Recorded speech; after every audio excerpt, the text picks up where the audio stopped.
बनाना चाहिए। क्या होता है देखो, जो कभी लीड कर रहा हो तो उसको खुद को थोड़ा टेस्ट नहीं होता, सोचता है कुछ चेंज करना है। जैसे एक बार मुझे याद है, कुछ महीने पहले की बात है, जाड़े की बात, इसी जाड़े की बात होगी। एक भक्त मंगल आरती में गाने लगे, तप्त कांचन गौरांगी उसको मंगल आरती की ट्यून में सेट कर रहे थे, नाम नहीं रख रहे हूँ। तो भक्त लोग कहे ये क्या हो रहा है, कह रहे थे हम राधा रानी का गुणगान करना चाह रहे थे। तो भाई तुम वहाँ पे वैसे तो, तब ये श्लोक तो ठीक है, लेकिन ऐसा प्रभुपाद नहीं बताएं कि तुम मंगल आरती में गाना शुरू करो, तप्त कांचन गौरांगी राधे वृंदावनेश्वरी। खैर यहाँ पे बुरी बात सेट नहीं होगी कि श्लोक तो परंपरा में है, कब क्या गाना चाहिए विवेक होना चाहिए। यह हम भजन भी अपने मन से गाने लगे हैं। रात शाम सपने में आए दहिया पी गए सारा रा रा रा। तो अब ऐसे दहिया पी गए सारा रा रा भजन से भगवान संतुष्ट नहीं होते। अनुकीर्तन का अर्थ समझ रहे हैं? अनु का अर्थ है कि भगवान के भक्तों ने, महान भक्तों ने जिस प्रकार से कीर्तन किया है उसको कीर्तन करना। जैसे हम लोग गजेंद्र स्तुति बोलते हैं तो गजेंद्र जी ने बोला है, भागवत में स्तुतियाँ हैं तो जैसे महान भक्तों ने समझा है, जो भगवान के यश को ठीक ठीक समझे हैं उसके अनुसार वो कीर्तन किए, उसको रिपीट करना। ये बहुत इंपॉर्टेंट है कि अभी देखिए हम लोग वही पढ़ रहे हैं, वही बोल रहे हैं जो प्रभुपाद जी ने लिखा है, बोला है, जो टीका में लिखा है उसको बार बार बोलना। ये तीनों के लिए अच्छा है। किन तीनों के लिए? जो सारी इच्छाओं से युक्त हैं, जिनको कुछ भी इच्छा नहीं है, कृष्ण भक्त निष्काम निर्विद्यमाना नाम, और ज्ञानी लोग जो अपने में संतुष्ट हैं। वो कृष्ण में संतुष्ट नहीं है, वो अपने में संतुष्ट है। ठीक है। अकुतो भयम, अकुतो भयम मतलब इस प्रपाद अनुवाद किए समस्त संदेहों तथा भय से मुक्त मार्ग। इसमें इसका समझने का अर्थ, इसको समझने का प्रयास कीजिए। क्या इस साधन के द्वारा मुझे सिद्धि प्राप्त हुई होगी? ये एक भय का कारण हो सकता है। इस कारण से व्यक्ति संदेह करेगा कि उस साधन को नहीं स्वीकार करेगा। और दूसरा, साधन तो बढ़िया है लेकिन कहीं गलती हो जाए, मान लीजिए अपवित्र अवस्था में या कुछ मुझसे गलती हो जाए, तब कोई बहुत बड़ा नुकसान तो नहीं हो जाएगा। जैसे नरसिंह कवच हम पढ़ना शुरू किए तो एक भक्त बोले भाई ये बड़ा कठिन मंत्र है बहुत। पहली बात तो कुछ लोग कहेंगे कि पढ़ने की जरूरत क्या है, तो संदेह हो गया। और दूसरे कहते हैं भाई इसमें कुछ गलती हो जाएगी तो ये हो जाएगा वो हो जाएगा, हम क्लीम बोल रहे हैं, हम श्रॉम बोल रहे हैं, ये हो रहा है, कोई नुकसान तो नहीं हो जाएगा। तो लोग इस प्रकार से भयभीत होते हैं। किसी साधन के संबंध में या तो संदेह होता है, साधन समझ रहे हैं, या कभी कभी भय हो जाता है। मान लीजिए यहाँ से आपको बस में जाना है तो ये विश्वास है ना कि, पहली बात ये विश्वास होना चाहिए कि बस दिल्ली तक जाएगी। अगर वही संदेह हो गया कि जाएगी कि नहीं जाएगी तो नहीं बैठ पाएंगे। और मानो उसमें मालूम चल जाए कि बम लगा है, तो जब चल रही थी तब, और जैसे ही बस रुकेगी बम फट जाएगा, तो भयभीत ही रहेगा ना। मैं खाली बोल रहा हूं कि भाई साधन में भय भी हो सकता है, संदेह भी हो सकता है। तो ना तो भगवान के नाम में संदेह है कि नाम उच्चारण करने वाला का, थोड़ा सा ऐसे थोड़ा गैप देके बैठेंगे, इधर आके बैठ सकते हैं, थोड़ा गैप देके बैठिए, गैप देके बैठिए। तो ना तो कोई इसमें संदेह है और ना कोई इसमें भय है। कथम अपि सकृदातम मुक्तिदम प्राणे नाम, कोई संदेह नहीं है कि नाम का आश्रय लेने वाला व्यक्ति सिद्धि को प्राप्त करेगा। अब उसकी सिद्धि क्या है वो उसके ऊपर निर्भर करता है। अगर स्वर्ग जाना चाहता तो स्वर्ग की प्राप्ति कर लेगा, आत्म संतुष्ट होना चाहता तो आत्म संतुष्ट हो जाएगा, और कृष्ण का भक्त तो नाम का आनंद लेता ही है, उसके लिए तो कोई दिक्कत ही नहीं। समझ में आ रहा अकुतो भयम का अर्थ? उसको अभी और क्लियर किया जाएगा टीका में। तो ये निर्णीत साधन है, निर्णय हो चुका है, हम लोगों को रिसर्च करने की जरूरत नहीं है, इसलिए कह रहे हैं निर्धारित किया गया है। टीका में बताया गया है बोले निर्णीत किया गया, तो ऐसा नहीं कि पान वाले ने निर्णीत किया है। पूर्ववर्ती आचार्यों ने निर्णय करके बता दिया है कि भगवान के नाम का कीर्तन करने से ही हर व्यक्ति को सिद्धि प्राप्त हो जाएगी। जैसे चैतन्य महाप्रभु ने निर्णय करके बता दिया, इहा हाइते सर्व सिद्धि होय बे तुम्हार। इस हरिनाम संकीर्तन, संकीर्तन के दो भाग हो गए, संख्या संकीर्तन नाम जप और साथ में आगे कीर्तन, इसके द्वारा तुम्हारी सारी सिद्धि हो जाएगी। अब तुम्हारी सिद्धि की डेफिनेशन क्या वो आपके ऊपर निर्भर करता है। हम कुछ भौतिक लाभ चाहते हैं तो भौतिक लाभ प्राप्त हो जाएगा, मुक्ति चाहते हैं तो मुक्ति मिल जाएगी, और भगवान की भक्ति चाहते हैं तो मिलेगी। तो आप लोगों के मन में एक प्रश्न आ जाएगा, तो क्या जो भोग चाह रहा है उसको भक्ति नहीं प्राप्त होगी? तुरंत नहीं, टाइम लगेगा। पहले उसको भोग मिलेंगे, फिर वो भोग से उसका फिर काफ़ी समय तक भोग भोग के वो बोर हो जाएगा, फिर आगे उसको शुद्ध भक्ति प्राप्त होगी। तो टाइम लगेगा, लेकिन जो सिद्धि चाह रहा है वो मिल जरूर जाएगी। श्लोक समझ में आ रहा है? श्लोक देखिए, संस्कृत देखिए। एतत्, यह निर्णीतम, हे निरप, हे राजा, एतत् निर्णीतम, यह निर्णीत कर दिया गया है। क्या निर्णीत कर दिया गया है?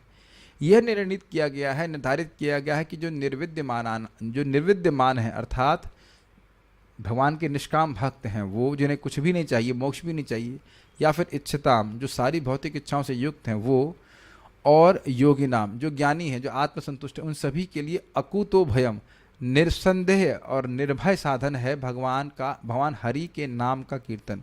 या काली शिव जी का नाम नहीं लिखा हुआ है। ये नहीं कह रहे कि उनका नाम उच्चारण करने से कोई लाभ नहीं होगा, ये नहीं बोला जा रहा है। लेकिन हरि नाम के समान कोई भी नाम नहीं है, कोई भी शक्तिशाली वस्तु नहीं है।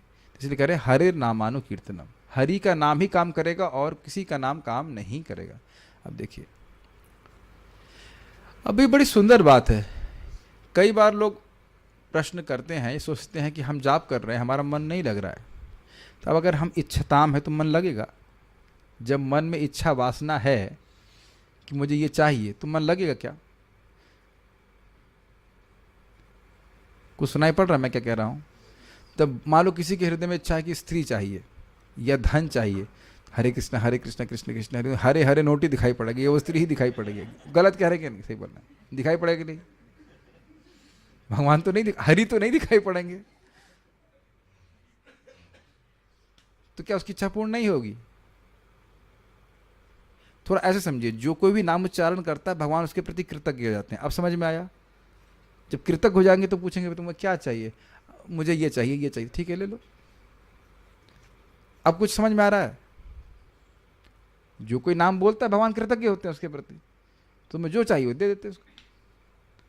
कोई संदेह नहीं करना चाहिए इसके ऊपर। सारार्थ दर्शनी, यह समझना होगा कि इस शास्त्र में भक्ति का वर्णन किया है। किस शास्त्र में? कौन सा शास्त्र पढ़ रहे हैं हम लोग? भागवतम में। वेरी गुड, उत्तर पता है आपको। उन सभी भक्ति के अंगों के मध्य चक्रवर्ती राजा के सदृश वह कौन सा मुख्य अंग निर्णीत किया गया है? भाई आप कह रहे हो भक्ति करना चाहिए, अच्छी बात है। तस्मात् भारत सर्वात्मा भी श्लोक आएगा। 5वें श्लोक में बोला गया कि भाई भगवान का श्रवण करना चाहिए, कीर्तन करना, स्मरण करना चाहिए। तो उसमें भी सर्वश्रेष्ठ कौन सा एक बताइए? जैसे महाप्रभु ने कहा कि 64 अंगा भक्ति है, उसमें 5 अंग जो हैं, धामवास, नाम संकीर्तन, श्री विग्रह की श्रद्धा से सेवा, श्रीमद् भागवत का रस आस्वादन, अर्थ का रस अर्थ का आस्वादन, और वैष्णव का सेवन, वैष्णव के संग। तो उसमें भी कहा जाए कि सर्वश्रेष्ठ कौन है, तो कहते हैं तार मध्य सर्वश्रेष्ठ नाम संकीर्तन, निरअपराध नाम लैला पापे प्रेम धन। ये महाप्रभु का स्पष्ट वचन है कि सबसे सर्वश्रेष्ठ है भगवान का नाम का कीर्तन, और उसमें निरपराधिक नाम जप लेने से व्यक्ति भगवत प्रेम प्राप्त करेगा। तो फिर एक प्रश्न बन जाएगा, जब सर्व कीर्तन ही सर्वश्रेष्ठ है तो आप प्रवचन क्यों कर रहे हो? लेकिन ध्यान से सुनिए, नहीं, ये उत्तर नहीं है। हरिर नामानु कीर्तनम का अर्थ है नाम रूप गुण लीला। तन्नाम रूप चरितादिषु कीर्तनानु स्मृत्यो क्रमेण रसना मनसी नियोज्य तिष्ठन व्रजे तदनुराग जनानुगामी कालम नयीद खिलमित्युपदेश सारम। रूप को समझ कह रहे हैं कि भगवान के नाम रूप गुण लीला सब में लगातार उनका कीर्तन करना चाहिए, लेकिन उसमें भी सर्वश्रेष्ठ है नाम संकीर्तन। कुछ समझ पा रहे हैं? भक्ति के सारे अंग, भक्ति सर्वश्रेष्ठ साधन है। 64 अंगा भक्ति, उसमें 5 अंग, उसमें भक्ति में श्रवण कीर्तन और स्मरण मुख हुआ, और उसमें भी कीर्तन सर्वश्रेष्ठ, और उस कीर्तन में भगवान के नाम का कीर्तन सर्वश्रेष्ठ। तो सर्वश्रेष्ठ भक्ति है भगवान के नाम का कीर्तन। तो ये देखिए, जो बुद्धिमान व्यक्ति वो ये कभी नहीं कहेगा मेरी चैंटिंग फिनिश हो गई, यानी हमारी बुद्धि फिनिश हो गई है।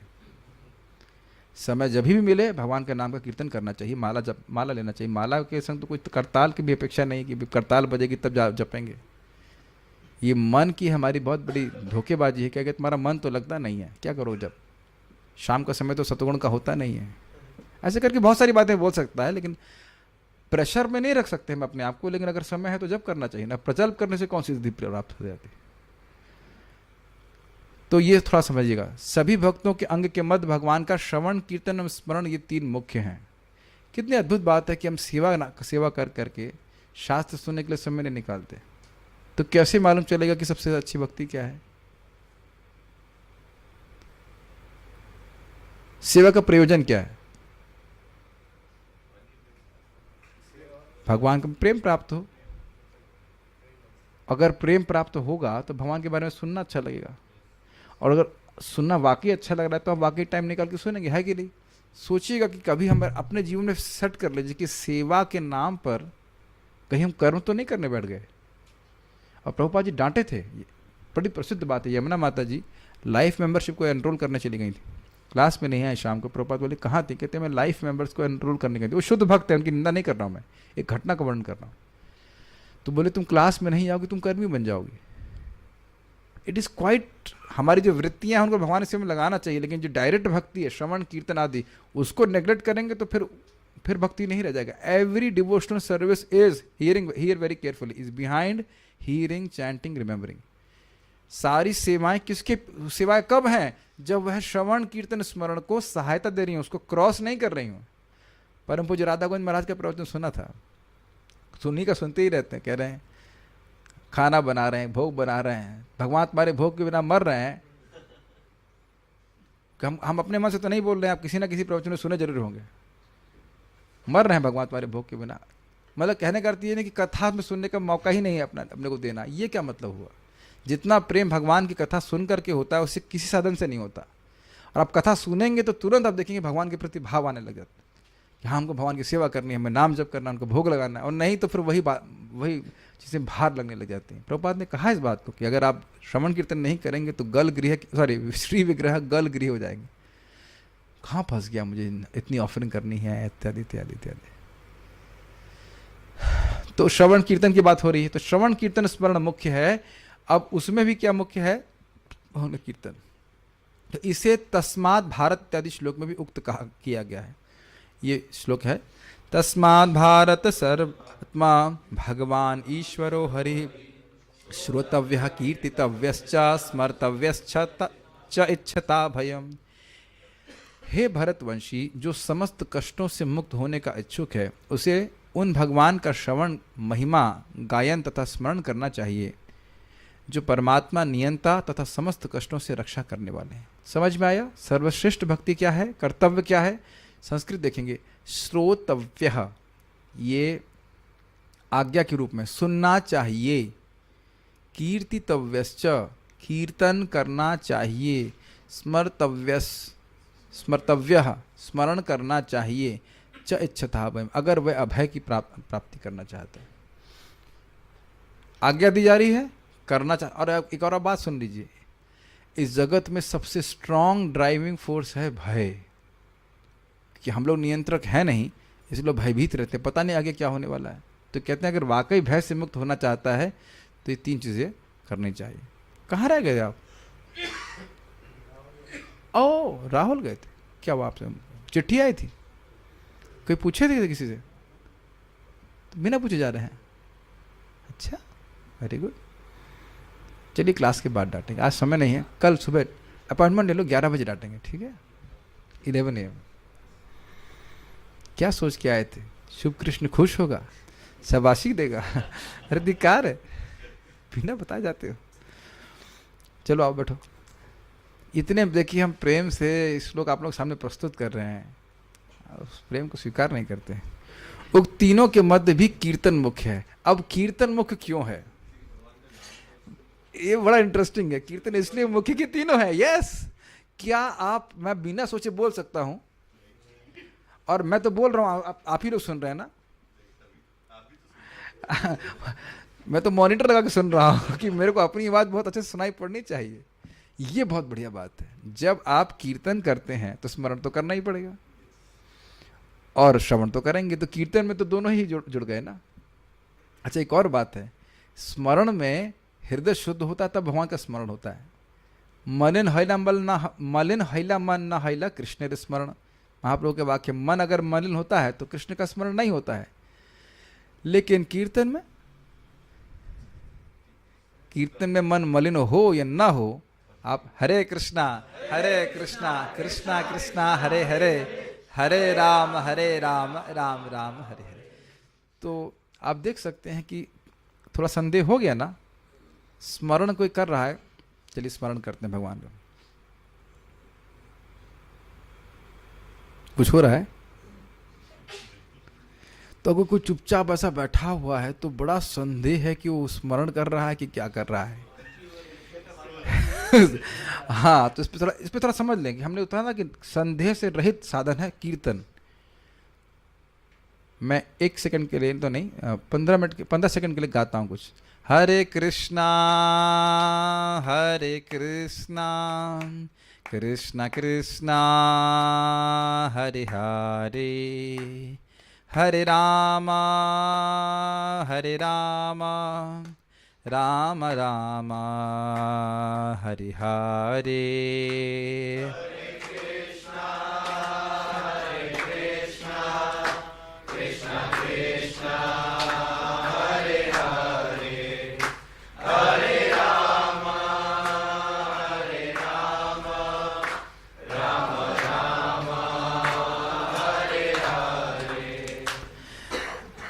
आप लोग श्योर हैं कि मैंने हरे कृष्ण मंत्र ही बोला? समझ में आ गया? समझ में आ गया? तो कोई संदेह नहीं है कि मैंने हरे कृष्ण मंत्र बोला कि नहीं बोला। अब हम लोग कहें कि अब मन में सोचो, भगवान के रूप का ध्यान करो, जो कि अच्छा है। करके देखेंगे मिनट, 15 सेकेंड्स।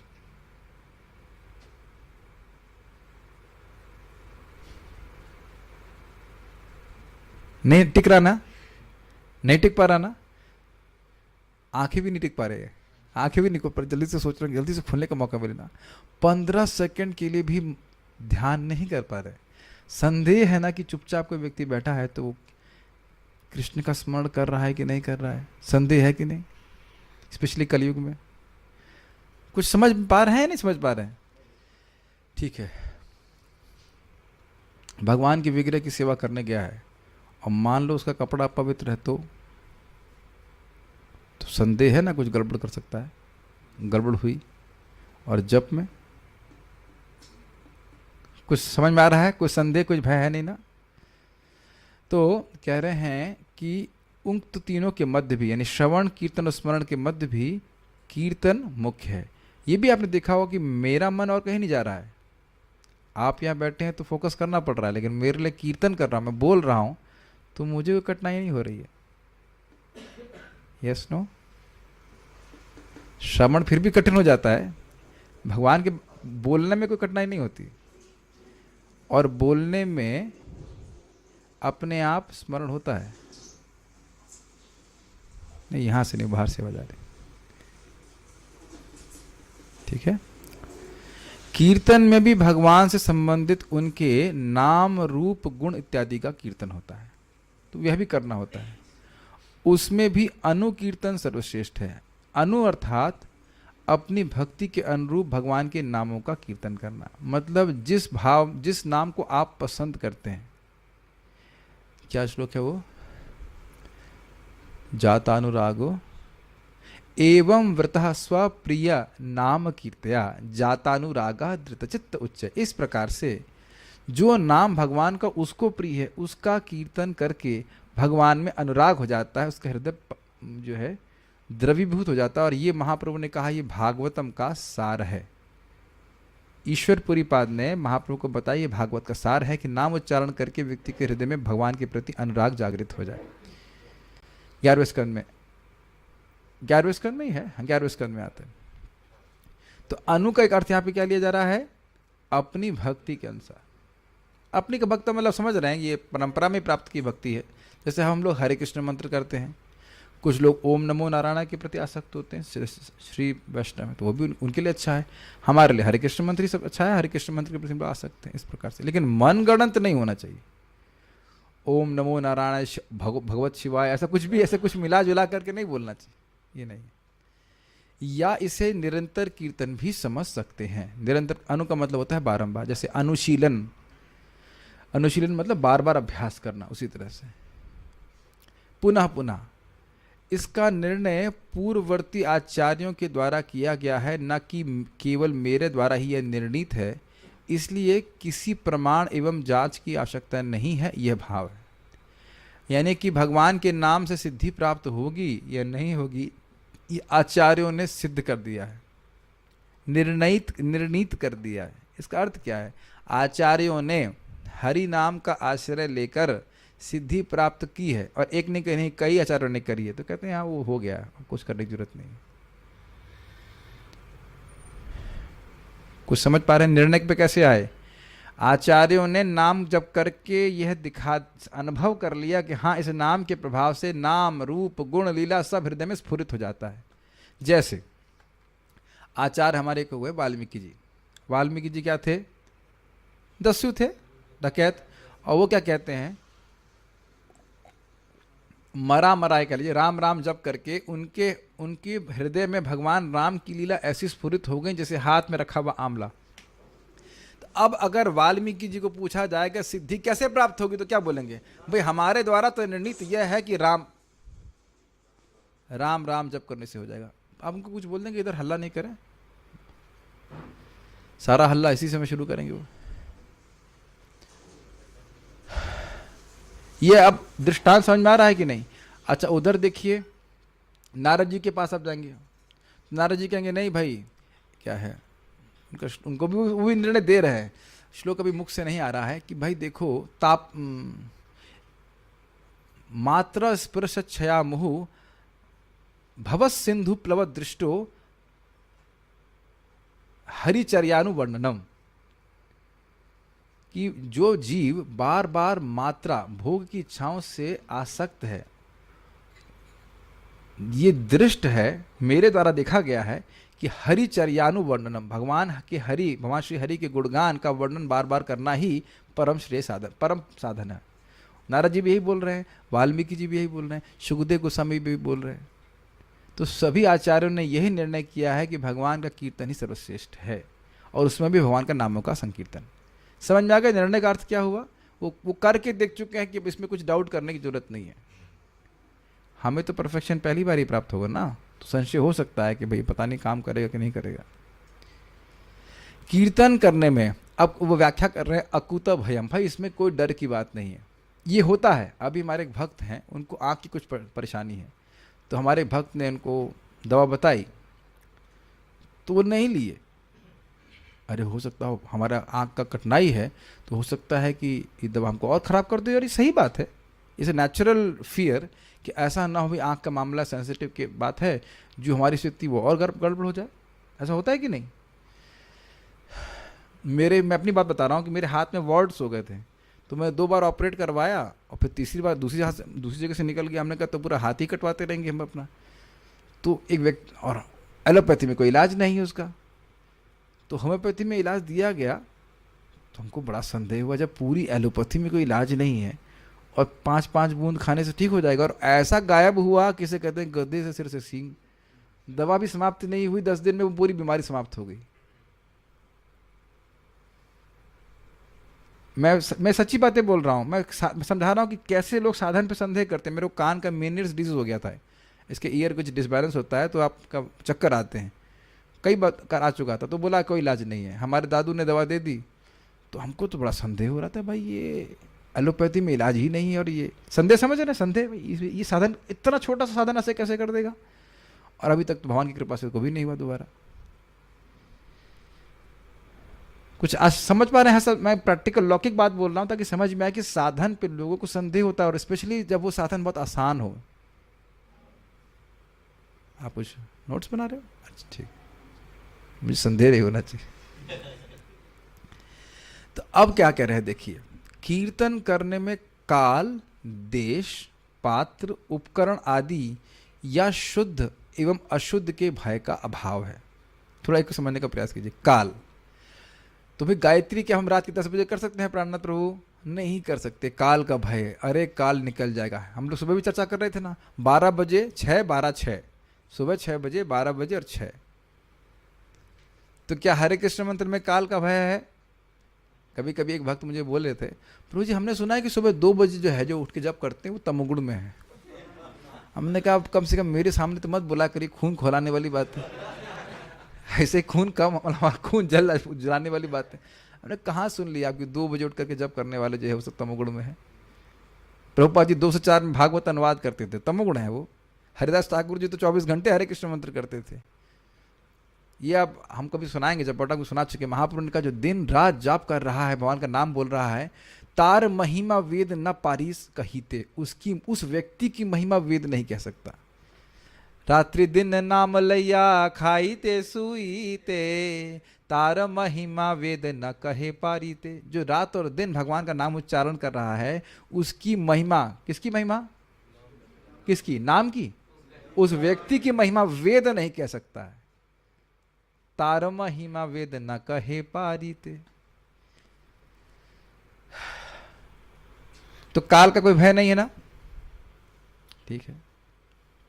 देश का कोई कहे कि अभी वृंदावन में ही भजन करना है और हम टिम्बकटू नहीं कर सकते, या व्हाटएवर, कहीं पे भी, यूक्रेन में नहीं कर सकते जहां बॉम्ब गिराया जा रहा है, तो ऐसा भी नहीं, हर जगह भी कर सकते हैं। पात्र कौन कर सकता है? अब भागवत में तो चंडालों को ही सर्वश्रेष्ठ बताया जा रहा है। अहो बता स्व पचतो गरियान, वह चंडाल भी ब्राह्मण से श्रेष्ठ है जो आपका नाम उच्चारण करना। पता नहीं चांडाल इतने फेवरेट क्यों हैं सुखदेव गोस्वामी का। कई बार चांडालों को भी श्रेष्ठ बताया गया है, वो नाम का उच्चारण करते हैं। तो पात्र की बात ही खत्म हो गई। जब कुत्ता खाने वाला श्रेष्ठ हो जाएगा तो प्रसाद खाने वाला श्रेष्ठ क्यों नहीं हो जाएगा, बताइए। समझ रहे हैं? इतना सुंदर टीका है ना। तो पात्र का कोई विचार ही नहीं, कोई भी हरे कृष्णा कर सकता है, किसी भी अवस्था में कर सकता है। पवित्र अवस्था में, मान लीजिए सूतक लग रहा है तब भी कर सकता है, किसी भी अवस्था में कर सकता है। ये नहीं कि आप टॉयलेट चले गए, लौट के माला स्नान नहीं कर पाए, बीमार है तो माला नहीं पकड़ सकते हैं, ऐसा कुछ भी नहीं है। अच्छा, उपकरण की बड़ी दिक्कत है भाई। जैसे हम लोग दीप दान करते हैं, तो ऐसा तो नहीं है कि दीप वही पुराना बासी सा गंदा लिया, उसमें भाई कल उसमें घी की बत्ती थी वो हटाई, दूसरी घी की बत्ती लगाई और अर्पित कर दिया। तो साफ करना पड़ेगा कि नहीं? नहीं करेंगे तो भय होगा कि नहीं? जीभ साफ करने के लिए बोला जाता है कि जीभ ही करके आओ तब हरे कृष्णा बोलो। कई शास्त्र में लिखा है कि जीभ ही करते ना, जीभ ही हर बार आपको जब हरे कृष्णा अब माला पकड़ेंगे तो मैल जो है जीभ का साफ करके फिर करना पड़ेगा, कहीं लिखा है। उपकरण तो बड़ा सिंपल, ये कान के जो मैल है वैक्स, उसको निकालिए फिर आपको हरे कृष्णा करना, कहीं लिखा है शास्त्र में ऐसा। उपकरण क्या सिंपल है, हरे कृष्णा कृष्णा कृष्णा हरे हरे, हरे राम राम राम हरे हरे। तो जीभ जैसा उपकरण और कान वाला उपकरण, तो ना कान साफ करना ना जीभ साफ करनी है। तो उपकरण की शुद्धता अशुद्धता का मतलब नहीं है, और शरीर भी शुद्ध ना हो तो भी चलेगा। इजी है कि नहीं कीर्तन? या शुद्ध एवं अशुद्ध का भाव भी समझ में आ रहा होगा। नहाए हैं नहीं नहाए हैं इसकी कोई अपेक्षा कीर्तन में नहीं। तो अकुतो भयम, चाहे भक्त शुद्ध अशुद्ध हो, चाहे कामी अशुद्ध अशुद्ध हो, चाहे योगी अशुद्ध अशुद्ध हो, कोई भय नहीं इसमें। एक बात बोला। अब जरा देखिए, बहुत ही विरोधपूर्ण टीका है। कह रहे हैं भगवत सेवा आदि जिनके लिए असह्य है, ऐसे मिलिच्छ भी कीर्तन के लिए उद्यत रहते हैं। यह भाव है। इसका मतलब क्या है? इसका मतलब है कि भाई कहे कि तुम विग्रह की सेवा करो, हम नहीं करेंगे। क्यों नहीं करोगे? इतना कौन नहाएगा? इतना नहाना हमसे सहन नहीं हो पा रहा है। कोई एकदम अनकल्चर्ड व्यक्ति है तो विग्रह की सेवा में तुरंत नियोजित नहीं हो सकता है। ऐसा नहीं कि आप रास्ते में कोई बीड़ी पी रहा हो अरे वो पुजारी चाहिए मंदिर में, चलो जरा तो भाई ऐसा तो नहीं कि हम डिवोटी खाना डीटी किचन है, बाहर रिक्शा वाला था, जरा उधर हाथ लगाना थोड़ा, तो सब जरा क्या कहते हैं, चप्पू नहीं बोलता है उसको, क्या बोलते हैं, कल छुल चला देना, वो तो अलाउड नहीं है ना। और वो तो लेटरिन गया हो, स्नान नहीं किया हो, कहे आइए चाहिए थोड़ा सा सब्जी में हलवा तो बना दीजिए कम से कम। जैसे हम एक बार गए एक कॉलेज के प्रोग्राम में, हम लोग का मतलब स्वभाव रहता है कि हम लोग खुद ही कुक करते हैं मोस्टली, चाहे सिंपल चीज़ बनाएं लेकिन स्वीट वगैरह जो कुछ भी अपने से बना के देंगे। तो वहाँ के आयोजक ने कहा हमारा हलवाई बहुत अच्छा है, बहुत साफ़ सुथरा रहता है, बना देगा। मैंने कहा अच्छा। तो हम लोग जैसे हलवा बनाना था, जैसे देखा वो हलवा बनाने के प्रस्तुत हुए, देखा बीड़ी फूक रहा है। हमने कहा भाई किनारे हो जाओ उधर, क्या हो तुम्हारा हलवा नहीं बनवाना है यहाँ पे, जाप तो ऐसे ही नहीं कर रहे हो, बीड़ी फूक रहे हो, तुम्हारे हाथ से बना हुआ हलवा था ना खाने वाले हैं ना बनवाने वाले। तो वहाँ पे अब अच्छा अगर मैं उससे कहता कि तुम हरे कृष्णा जपो तो जप सकता था कि नहीं? हाँ, ये समझ में आया? हरे कृष्ण जपने के लिए मेरे को कोई भय नहीं था, लेकिन ये भय था कि बीड़ी पीने बाद से, बीड़ी बाद से मैं हलवा बनाऊंगा तो ठाकुर जी स्वीकार नहीं करेंगे। क्लियर समझ में आया? कुछ दिख रहे हैं अंतर? दोनों भक्ति है, कुछ अंतर आ रहा है ना? ये बात तो कह रहे हैं कि कोई एकदम निम्न व्यक्ति भी है, और ये हमने आंखों से देखा। इंडोनेशिया में हम लोग की हरि नाम पिकनिक हुई थी, एक पिकनिक स्पॉट में, और वहाँ के भक्त लोग बड़ा सुंदर गाते हैं। हमने ऐसा ज़िंदगी में पिकनिक स्पॉट नहीं देखा, मतलब आउट ऑफ द वर्ल्ड से कहना चाहिए। बादल आ रहे हैं उसमें से, जैसा फिल्मी स्टाइल होता है इस तरह से, बहुत ही सुंदर था। तो वहाँ भक्त लोग बहुत सुंदर गाते हैं, अत्यंत सुंदर, एकदम गंधर्व है वहाँ पे सब। वहाँ कोई ट्यून गलत नहीं करता है, हम इतने प्रेम से गाने का प्रयास करते हैं। आज गा रहे थे हम, वो ट्यून गाना चाह रहे थे, सब भूल रहे थे, बीच में 6 बार काट दिया उन्होंने। वहाँ कोई नहीं काटता, वो सब गंधर्व है। तो वो लोग सुंदर गा रहे थे, और मैंने देखा कि नीचे व्यक्ति सिगरेट पी रहा था, वो देख रहा था कि क्या कर रहे हैं, तो कान से सुन तो रहा था, है ना? अब उससे कहो चलो जा करके अभी मंदिर में ऑल्टर में जाके तुम आरती करो। अब बताओ कर पाएंगे? कभी सोचेंगे इस तरह से? जो व्यक्ति आज सिगरेट पी रहा है उसको बोलेंगे तुरंत तुरंत तो नहीं बोल सकते कि आप तुरंत जा करके ऑल्टर में लग जाइए, लेकिन आप उसको बोलेंगे ना कि हरे कृष्णा बोलो। आपको देने में भी कोई भय नहीं है, उसे करने में भी कोई भय नहीं है। कुछ देख रहे हैं? यस। चूंकि अशुद्ध व्यक्ति भी कीर्तन कर सकते हैं, कोई भी कीर्तन कर सकता है, मांस खाने वाला व्यक्ति भी हरे कृष्णा कर सकता है। ठीक है। साथ ही साधकों, मैंने ये नहीं कहा कि हरे कृष्णा करो और मांस खाओ, ये नहीं कहा है। हर बात रिकॉर्ड हो रही है कभी की। मैंने कहा, एक बार मैंने कहा था कि भाई देखो, ऐसे जब मैं बैठा ऐसे बैठ के जब करना अच्छा होता है। तो एक भक्त मुझे बोले प्रभु जी, मैंने बताया कि मेरे पास एक सुंदर कुर्सी है जिसमें मैं ऐसे चौकड़ी करके बैठ सकता हूँ। तो पता नहीं कहाँ बात उन्हें मिला दी, कहा प्रभु जी आपके एक प्रवचन में आपने बोला था कि कुर्सी पे नहीं बैठ के जब करना चाहिए। हमने कौन से प्रवचन में बोल दिया? ये तो हमने कभी, हमारे सारे प्रवचन तो रिकॉर्ड हो रहे हैं, हम तो ये नहीं बोले कि कुर्सी पे बैठ के जप नहीं करना चाहिए। कहीं बोला है ऐसे? कभी बोला है? मैंने बोला लद्दड़ पड़े से जप नहीं करना चाहिए, ऐसे करके बैठ के सो जाओ, वो है। और ये भी कोई नियम नहीं कि आप हाथ आगे रख के जप नहीं कर सकते हो, लेकिन सो मत, ऐसे करने से सो जाओगे, इसलिए मना करते हैं, कहते सीधे बैठो। तो मैं ये नहीं कह रहा हूं कि हरे कृष्ण जपो और मांस खाओ, लेकिन मांस खाने वाला जब व्यक्ति जप कर सकता है, ये बोल रहा हूं। दोनों बातों में अंतर है कि नहीं? अगर किसी से अभी मांस नहीं छूट रहा है तो इसका अर्थ ये नहीं कि आप उसे हरे कृष्ण नहीं दे सकते। वो हरे कृष्ण करेगा, हरे कृष्ण करते करते मांस खाने की प्रवृत्ति छूट जाएगी। ये नहीं कहेंगे कि आप पहले ये छोड़ो और वो छोड़ो और ये छोड़ो, तो वो आप ही को छोड़ देगा, वो भजन नहीं करेगा। यस प्रभु। भाई देखो, तुम जब तक 5 बजे उठ करके स्नान करोगे ठंडे पानी से नहीं, तब तक तुम ये माला छूना भी नहीं, तो वो यही कहेगा कि हम नहीं छुएंगे नहीं छुएंगे। इसलिए हम बोल देते हैं, जैसे कॉलेज में जाते हैं, देखिए इस माला में स्नान करने का कोई नियम नहीं है। अच्छा, ये पहले क्यों नहीं बताया आपने? याद आ रहा है? हाँ, पहले क्यों नहीं बताया आपने? हाँ, इसमें यही नियम है कि इसमें कोई नियम नहीं है। और ये मेरी बात नहीं है, महाप्रभु बोलते खाईते सुईते यथा तथा नाम ले, देश काल नियम ना ही सर्वसिद्धि होय। तो निर्भयता की बात है।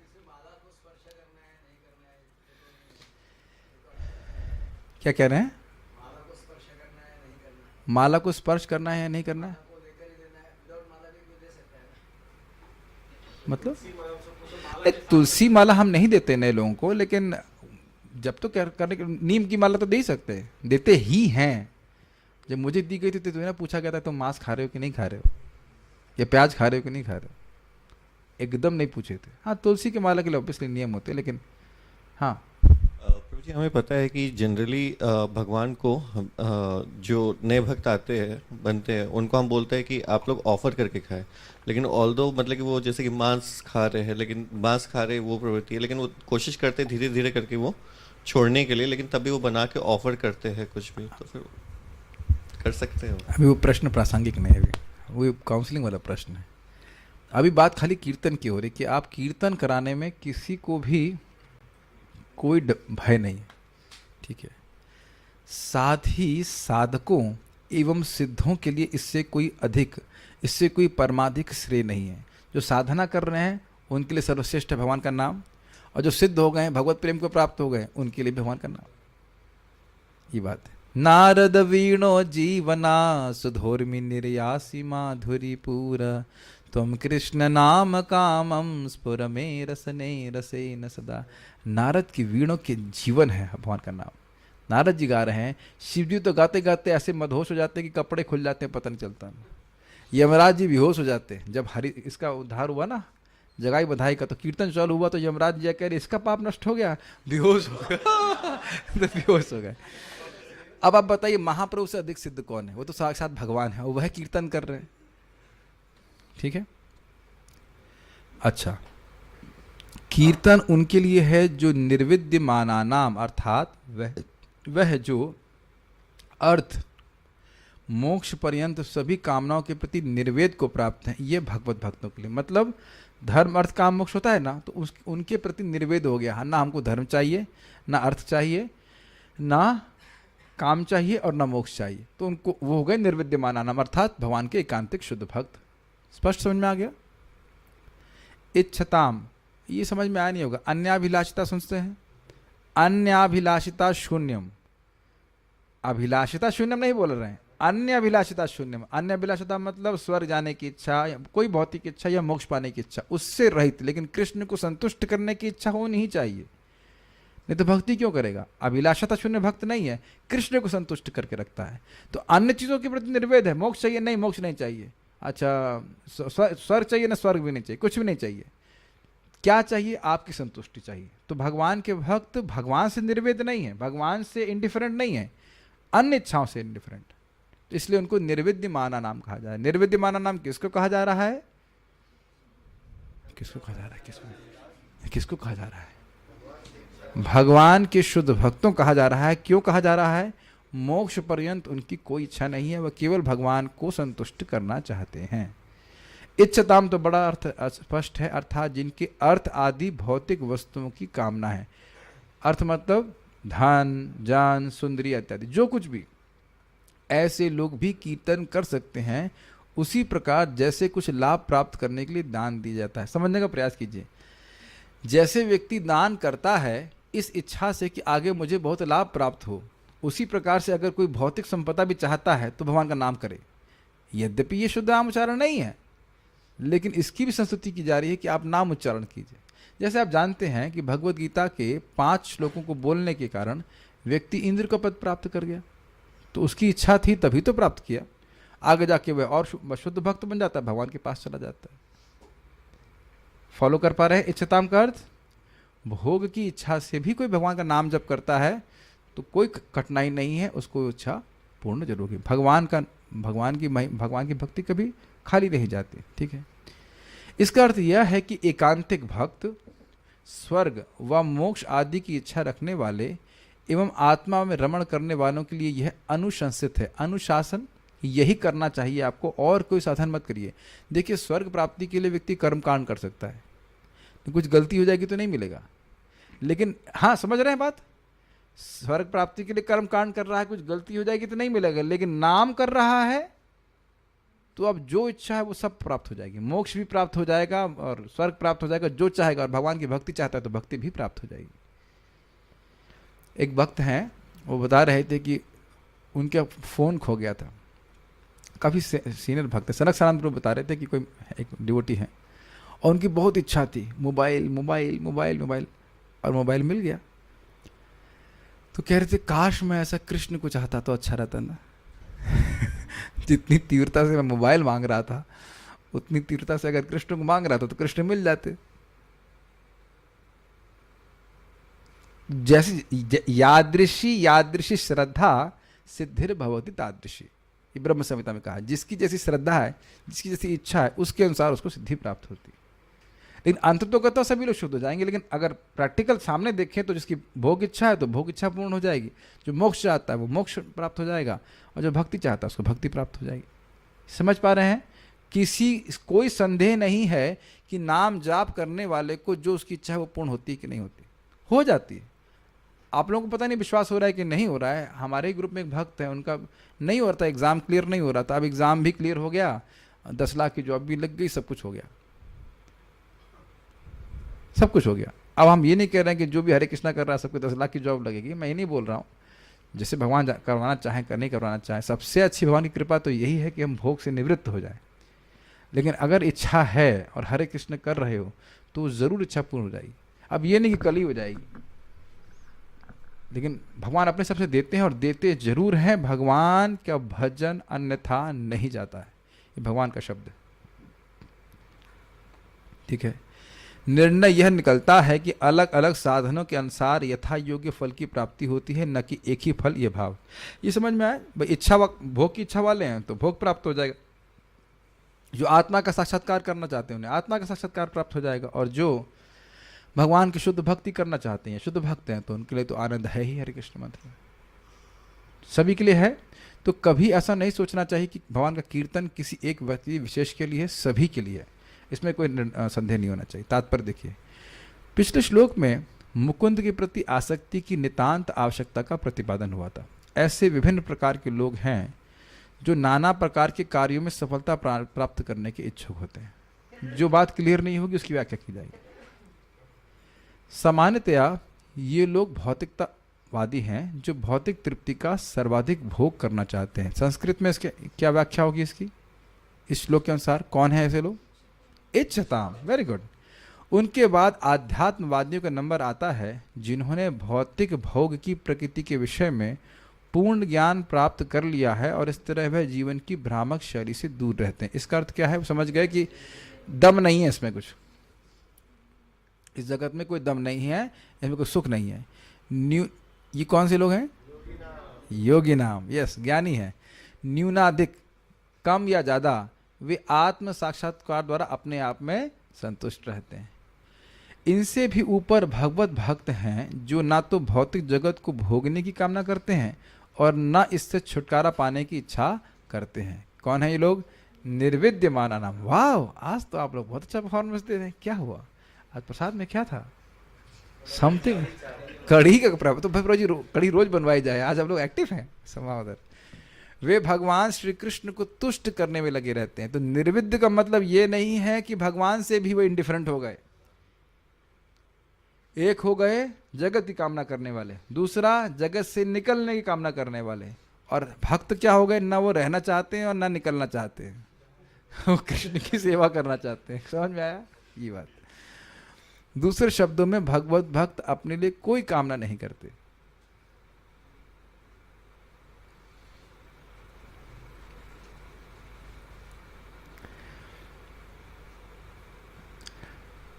प्रभु परम पूज्य वृंदावन चंद महाराज एक यहाँ पे क्लास में बता रहे थे, वेद स्तुति की बात थी।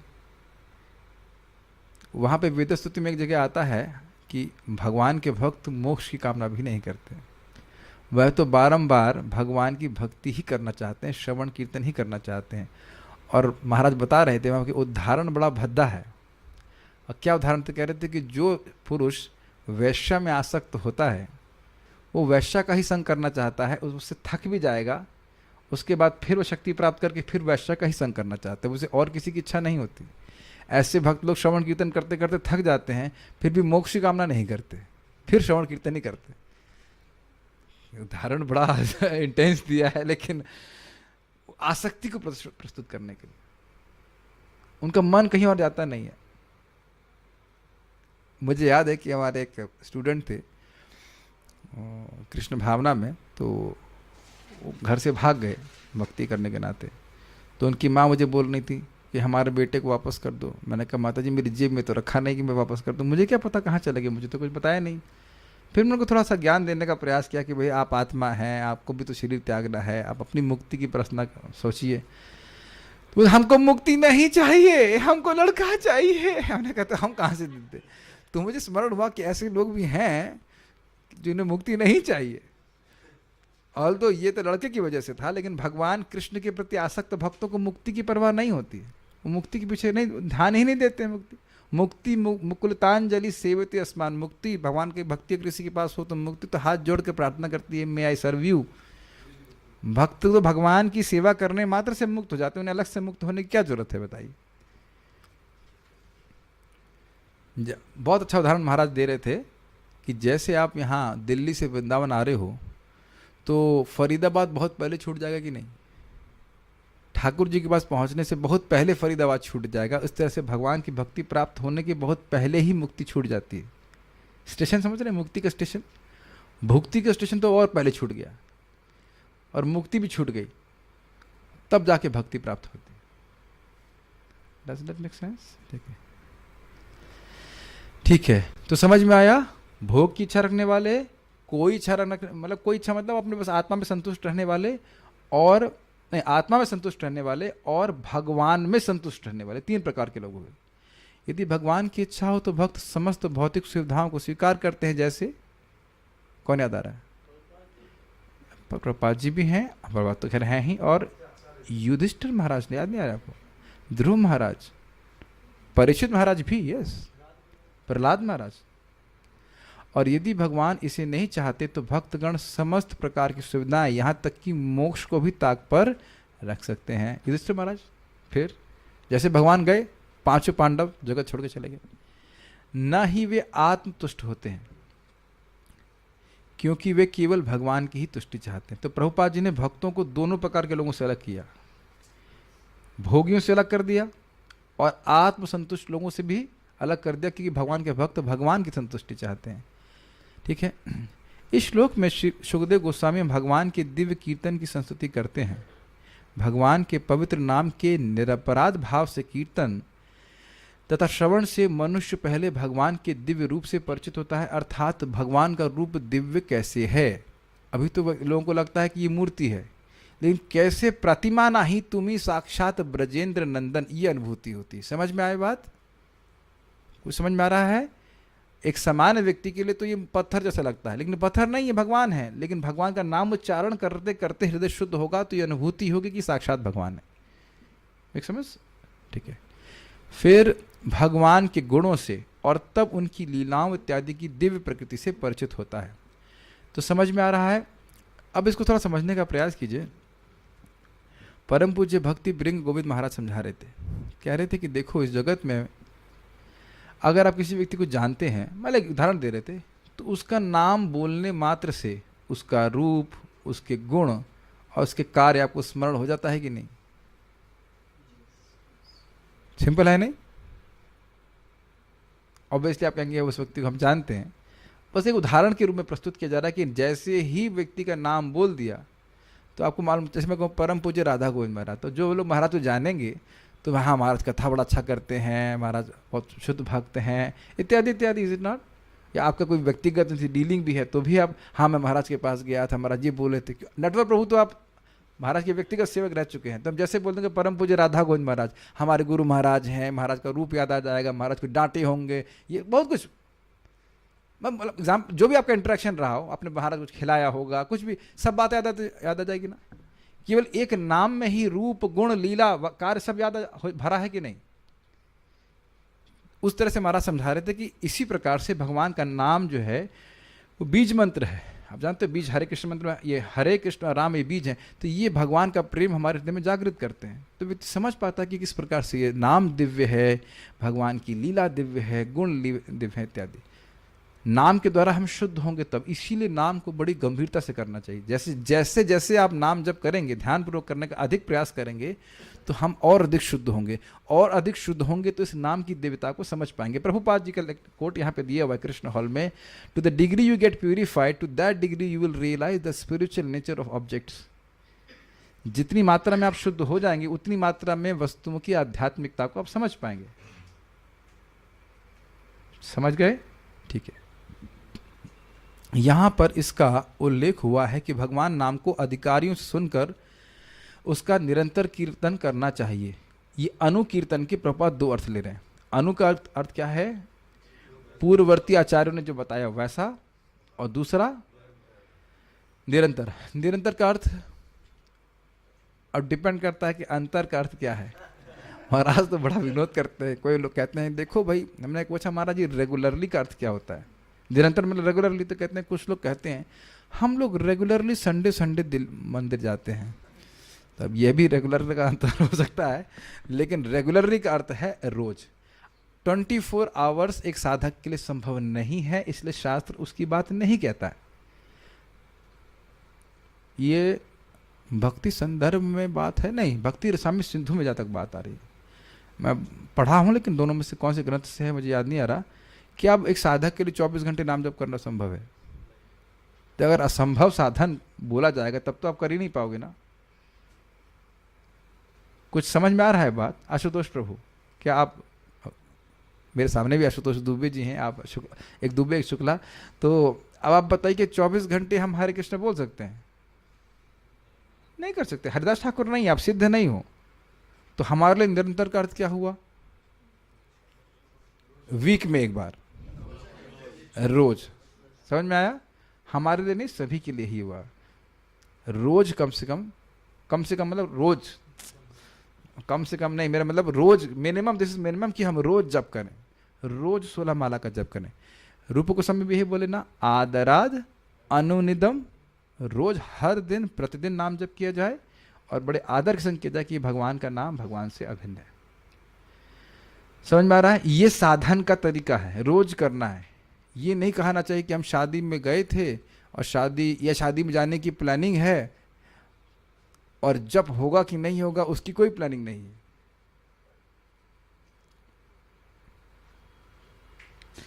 हमारे पास इन्फॉर्मेशन आती रहती है सबके बारे में, कौन क्या कर रहा है, चप्पे चप्पे पे हो जाती। तो कई बार हमारे ग्रुप में भी मैसेज आता रहता है, प्रभु जी हम रात में आए थे 1 बजे। तो वो बड़ा अनअवॉइडेबल है। शादी तो परम साधन है कि नहीं? दूसरे की बोल रहा हूँ, दूसरे की शादी अटेंड करना इतना अनअवॉइडेबल बोलते जैसे लग रहा है खुद की शादी हो।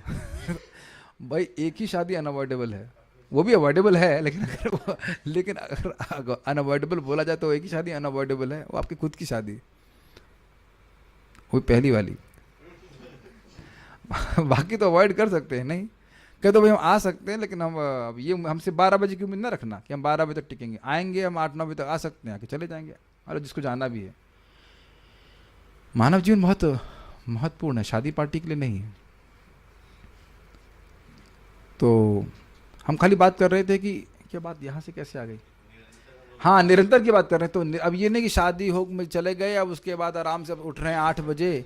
ये तो एक सच्चा साधक जो भगवान के पास जाना था उसमें ऑप्शन डिलीट ही हो जाना चाहिए। कितने बजे शादी है?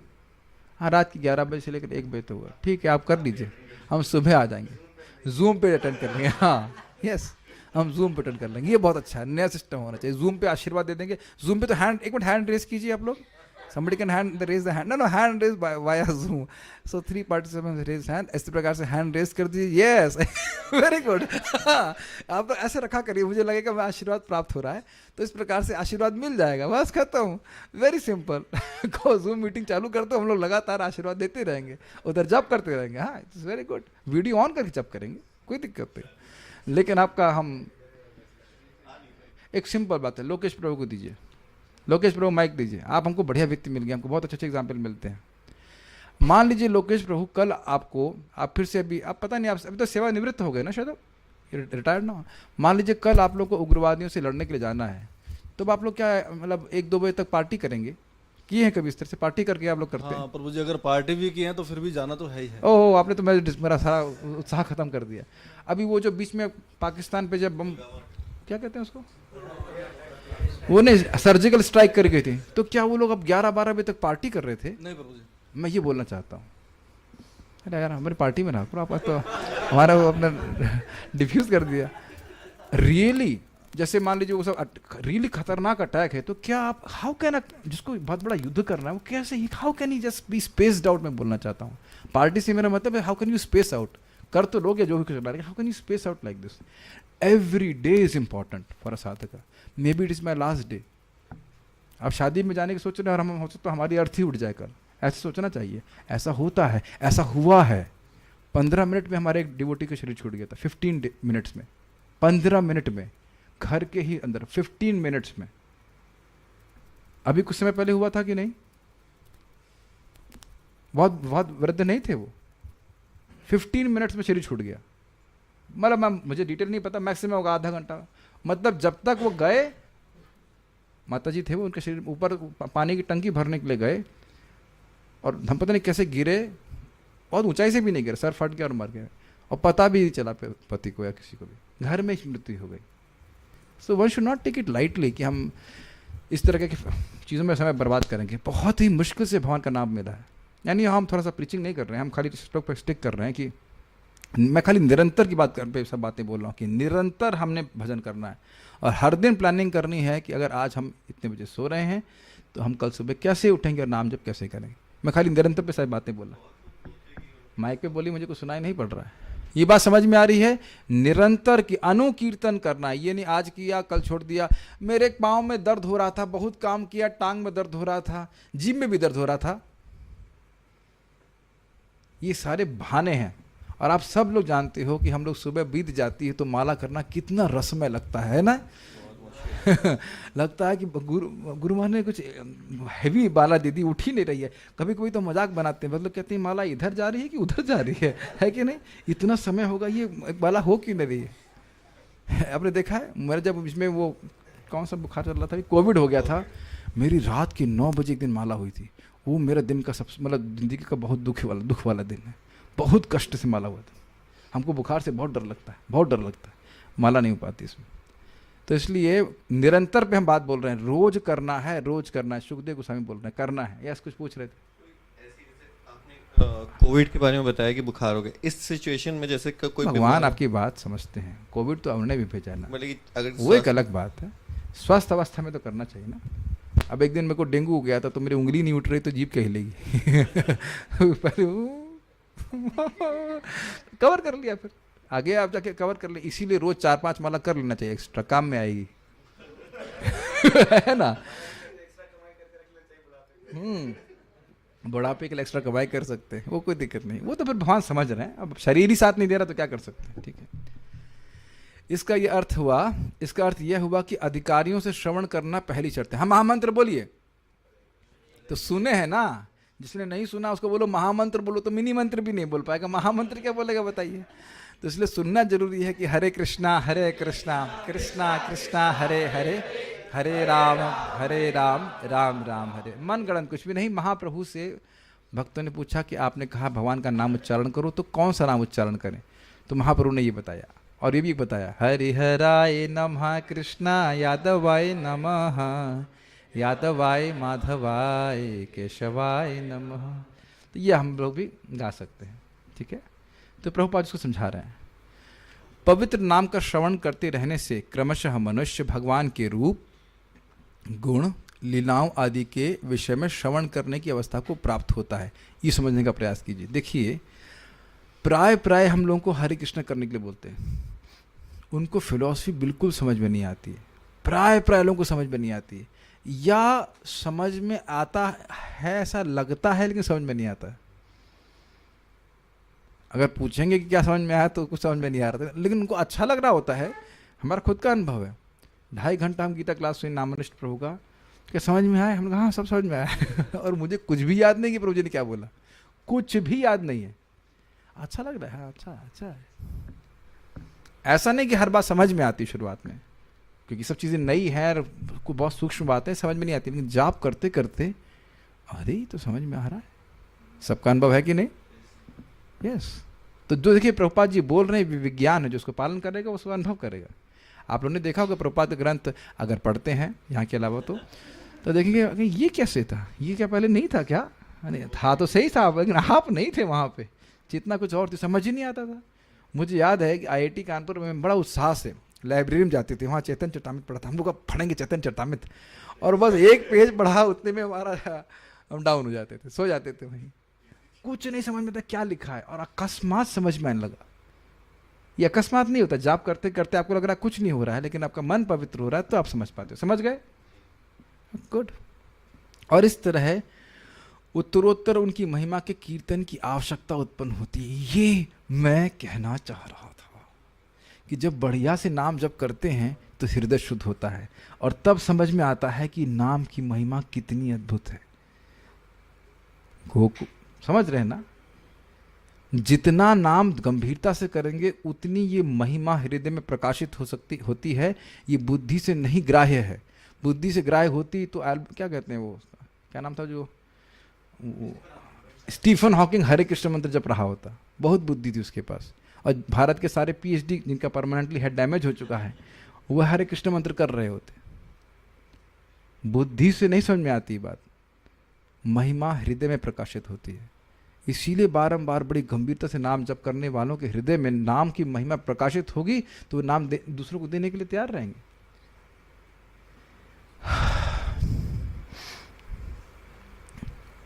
ये बात समझ में आती है कि भगवान से संतुष्ट होते हैं। देखिए, अगर ये बात समझ में आ गई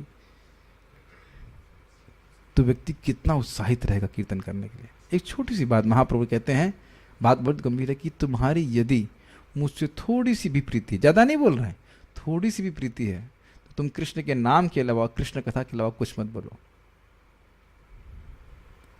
अमेजिंग इज ना? कितना अद्भुत बात है ना? ज़्यादा प्रीति नहीं बोल रहे, थोड़ी सी भी प्रीति। चैतन्य भागवत में स्पष्ट लिखा हुआ है। This is amazing. तो अब ये जितना नाम जप करेगा, भक्ति करेगा, उतनी बात ये और अधिक समझ में आएगी कि यही करना है, यही करना है, यही महत्वपूर्ण है, बाकी सब कुछ आसार है। तद ध्यान उद्रिक्तया भक्त्या, भगवान की भक्ति बढ़ती जाती है। जैसे हम नाम जप करते हैं, उससे बुद्धि शुद्ध होती है, तो समझ में आता है कि हमें करना क्या है। बहुत अच्छा लाइन ये प्रपद दिख रहे हैं, उत्तरोत्तर समझ रहे हैं। पहले महिमा समझ में नहीं आती। अब देखो, बहुत से लोग कहते हैं इतना क्यों हमारे पीछे लगे हैं एक माला करने के लिए, है कि नहीं? एक वक्त हमारे ग्रुप में बता रहे थे, हम लोग को तो एक माला करने में भी डर लग रहा था। आप लोगों को ऐसा हुआ था कि आप लोग तुरंत माला करने लग गए थे? तो शुद्ध डिवोटी हैं, प्योर डिवोटी हैं। लेकिन कभी कभी बहुत से लोग को पीछे लगना पड़ता है आपको, तो वो भी सोचते हैं कि भाई इतना क्यों पीछे लगे, क्यों हमारे पीछे लगे, क्या छोड़ क्यों नहीं देते हमको, हरे कृष्णा करो, हरे कृष्णा करो। कभी कभी तो लोग ब्लॉक भी कर देते हैं, है ना? हम बता रहे थे, ब्लॉक कर देते हैं, भाई हमारे इतने पीछे क्यों लगे हरे कृष्णा करने के लिए। लेकिन आप देख रहे हैं कि स्वयं भक्ति करने से हृदय में आ रहा है ना कि इसका उद्धार, ये समझ नहीं पा रहा है, इसका उद्धार हो जाएगा इस हरे कृष्ण मंत्र द्वारा। Make sense? तो ये कह रहे हैं उत्तरोत्तर, उत्तरोत्तर मतलब बढ़ता जा रहा है, नाम करना है, जाप करना है, नाम जप करना है, वैसे करके, और भगवान के बारे में सुनना है। यह विधि न केवल भक्ति की, मुझे आज हंसी आ रही है। एक आश्रम का डिवोटी, हमने जाने के लिए उसे बोल दिया, वो मेरी कंप्लेन करने लगा मंदिर के मैनेजमेंट में कि मैं भागवत कर रहा हूँ। तो हमारे भक्त बोल रहे थे, भाई अगर ये आप 12 घंटा सेवा करवा रहे थे तो कंप्लेन की जाती है कि नहीं? 4 नियम भंग कर रहे होते तो कंप्लेन की जाती, लेकिन भागवत कर रहे हैं इसकी कंप्लेन की जा रही। तो देखिए व्यक्ति कितने मोह में है। कितना अमेजिंग है ना? आप कल्पना कर सकते हो। देखिए आपका ब्रह्मचारी भागवत कर रहा है। This is mind blowing, is it not? आप ऐसा सोच सकते हैं करने के लिए? कोई व्यक्ति भागवत कर रहा है और हम क्या अपने मन से बोल रहे हैं क्या? बताइए, प्रभुपाद जी की बात बोल रहे हैं कि नहीं? मैं आज I was like furious like anything. आज मैं बहुत क्रोधित हुआ था उस पर। हमने कहा आप जा सकते हैं आज, और चले भी गए। हमने कहा सब कुछ सहन है, ये सहन नहीं कर सकता तुम मेरी भागवत में, मेरे भागवत या भागवत के डिस्कशन में तुम बाधा डाल रहे हो बीच में। तुम अपना मुंह लेकर के बाहर जाओ। और बहुत क्रोधित था मैं, और मैं देख रहा यही कारण क्या है। उसे ना तो भागवत की महिमा समझ में आ रही है, जिसको सुनने की इच्छा मात्र से भगवान आ जाते हैं हृदय में। इसी में देखिएगा आप, हम शेयर किए हैं, होल्ड ऑन, देखिए 10वें में, that very Shrimad Bhagavatam I shall decide before you. मैं वही श्रीमद, सुखदेव गोस्वामी कह रहे हैं, वही भागवत आपके सामने बोलूंगा, क्योंकि आप भगवान के ईमानदार भक्त हैं। परीक्षित महाराज को बोल रहे हैं, कृष्ण के, जो बड़े ध्यान से और बड़े आदर से भागवत को सुनता है, वह भगवान में निष्ठावान श्रद्धा को प्राप्त करता है, जो मुक्ति प्रदान करने वाले हैं। इससे जस्ट पिछले वाले श्लोक में बोला गया। इतना सुंदर कार्य करने का हम प्रयास कर रहे हैं और ऐसा बाधा भक्त डाल रहा है। बताइए, तुम नहीं आओ, लेकिन तुम यह क्यों बोल रहे हो कि हम गलत कार्य कर रहे हैं? नहीं आओ, तुमको तुम्हारा जान थोड़ा ना ले रहा हूँ। बहुत क्रोध मुझे याद आया, इस पर आया था बहुत। मत आओ भाई, कोई जबरदस्ती तो ना कर रहे, मत आओ। तो अब समझ रहे मैंने बात क्यों बोली? उसके हृदय में नाम रूप गुण लीला की महिमा, गायन श्रवण करने की महिमा प्रकाशित नहीं हुई। पक्की बात, और कोई बात नहीं है। भाई ये हो सकता है कि कोई व्यक्ति बोल रहा हो, आपको प्रेरणा ना मिले, आप मत जाओ, ठीक है। मान लो कहीं कोई व्यक्ति चैतन्य चरितामृत बोल रहा है, मान लो आपको प्रेरणा नहीं मिलती, आप मत जाओ, अलग बात है। लेकिन आप रोकने का प्रयास तो मत कीजिए। निंदा छोड़ दीजिए, रोकने का प्रयास कर रहे हैं ना, कि रुकवा दी जाए class. Unimaginable, is it not? मैंने अनइमेजिनेबल। और भक्त हो गए लोग ऐसा करते हैं, हमें तो समझ, हमारे तो माइंड ब्लोइंग हो जाता है। तो मैं इसीलिए मैं पीछे लगा रहता हूँ कि नाम जप जब अच्छे से किया जाएगा तो इल्यूजन क्रिएट होगा। मैं आपको ये हरि नाम चिंतामणि से कोट कर रहा था कि जब नाम के प्रति अपराध करता है तो मन में उसके इल्यूजन क्रिएट हो जाते हैं इस प्रकार के। जो चीज़ हम कोई व्यक्ति सोचेगा भी नहीं वो व्यक्ति करने लग जाता है। मूर्ता, अरे कोई सुन नहीं रहा है, खाली बोला हाँ भाई लोग अच्छा काम कर रहे हैं, उसको भी वही लाभ प्राप्त हो जाएगा। कम से कम विरोध तो मत करो, सहायता नहीं कर सकते तो। ये बात एकदम दिखाई पड़ रही कि उत्तरोत्तर। एक बार और मुझे हंसी आई थी, परम पूज्य वैष्णव महाराज खूब प्रवचन करते हैं, तो एक मैनेजर बोला ये इतनी क्लास क्यों देते हैं? अरे सन्यासी होकर क्या करेंगे बताइए? सन्यासी होकर के क्लास नहीं देंगे तो और क्या करेंगे बताइए? न्यूज़पेपर से बोले क्या करेंगे बताइए? सन्यासी का काम ही है कि लगातार भगवान के यश को गाना है ना, और कोई काम है बताइए? मैनेजमेंट करें। अब तो देख रहे हैं कि संस्था में भी लोग कैसे कैसी बातें करते हैं। हृदय में नाम की महिमा, भागवत की महिमा प्रकाशित नहीं है। हाँ हाँ, मैंने सुना कि परम पूज्य गौर गोविंद महाराज भी कुछ खाते नहीं थे, कुछ अनुवाद ना करें भागवत का तो हाँ कोई सो जाएगा तो उसको डस्टर मार देते थे। घबराइए मत, हमारा ऐसा कोई संकल्प नहीं है, हमारे इतनी कोई शुद्धता नहीं है, हम खाली वर्ड शब्द बोल सकते हैं बस, और कुछ नहीं। तो इतना सुंदर लाइन है उत्तरोत्तर की, ये जीवन मुझे भगवान के कीर्तन के लिए समर्पित करना है। ये बात है। यह विधि न केवल भक्ति की सफल संपन्नता के लिए संस्तुत की गई है, अपितु उन लोगों के लिए भी है जो भौतिक रूप से आसक्त हैं। ये समझ में आया? अभी तो हम बात कर रहे थे कि भक्तों को सफलता प्रदान करेगी, रोज आप कीर्तन कर रहे हो, भगवान को सुन रहे हो, लेकिन जो भोग की इच्छा से युक्त हैं उनको भी सिद्धि प्रदान करने वाली है, तो वह भी कर सकते हैं। हम तो कई बार जब देखते हैं कि भाई बहुत इच्छा है, अरे भाई समझिए ये जाप करेंगे तो बिजनेस बढ़ेगा, हम तो बोल देते हैं ऐसा, और बढ़ता है, और बढ़ता है, क्यों ना बढ़ रहा है कि नहीं बढ़ रहा है।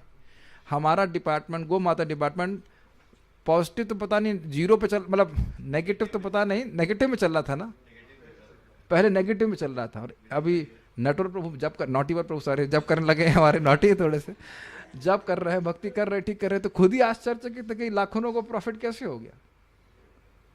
कोई वक्त कई तो परिवार परेशान हो जाते हैं, हम बना नहीं पा रहे आइटम, है कि नहीं, और पहले बेच नहीं पा रहे थे और बना नहीं पा रहे, वही टीम है, वही लोग हैं, बताइए कैसे हो रहा है।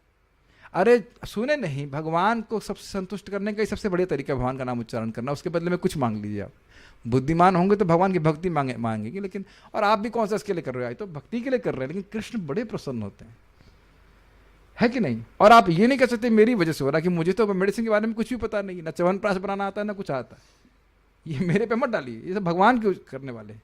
नाम जब करोगे, साधना करेंगे तो वहाँ सारी समृद्धि देने वाले हैं। अच्छा लग रहा ना ये सब? यस। पानी दिया, एक गिलास पानी दे दिया कौशिक जी ने, तो भगवान ने इंद्र बना दिया, भागवत में आते कुछ मुश्किल नहीं ठाकुर जी के लिए देना, है कि नहीं। एक कथा इसमें और सुन लीजिए, ये बड़ी अच्छी रोचक कथा है कि महाप्रभु जा रहे थे एक जगह, एक धोबी कपड़े धुल रहा था, तो महाप्रभु ने कहा हरे कृष्णा करो। कहता है मैं हरे कृष्णा करूंगा तो कपड़ा कौन धुलेगा? तो कहते हैं मैं धुलूंगा कपड़ा, तुम हरे कृष्णा करो।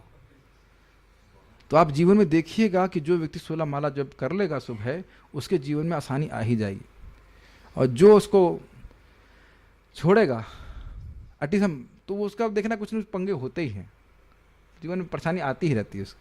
अब हमारी बात पे कौन विश्वास करेगा, लेकिन शास्त्र में देखिए प्रभुपाद बोल रहे जो भौतिक इच्छा से युक्त भी है वह भी नाम का शरण ले, कोई दिक्कत नहीं, नाम सब इच्छा पूर्ण करेगा।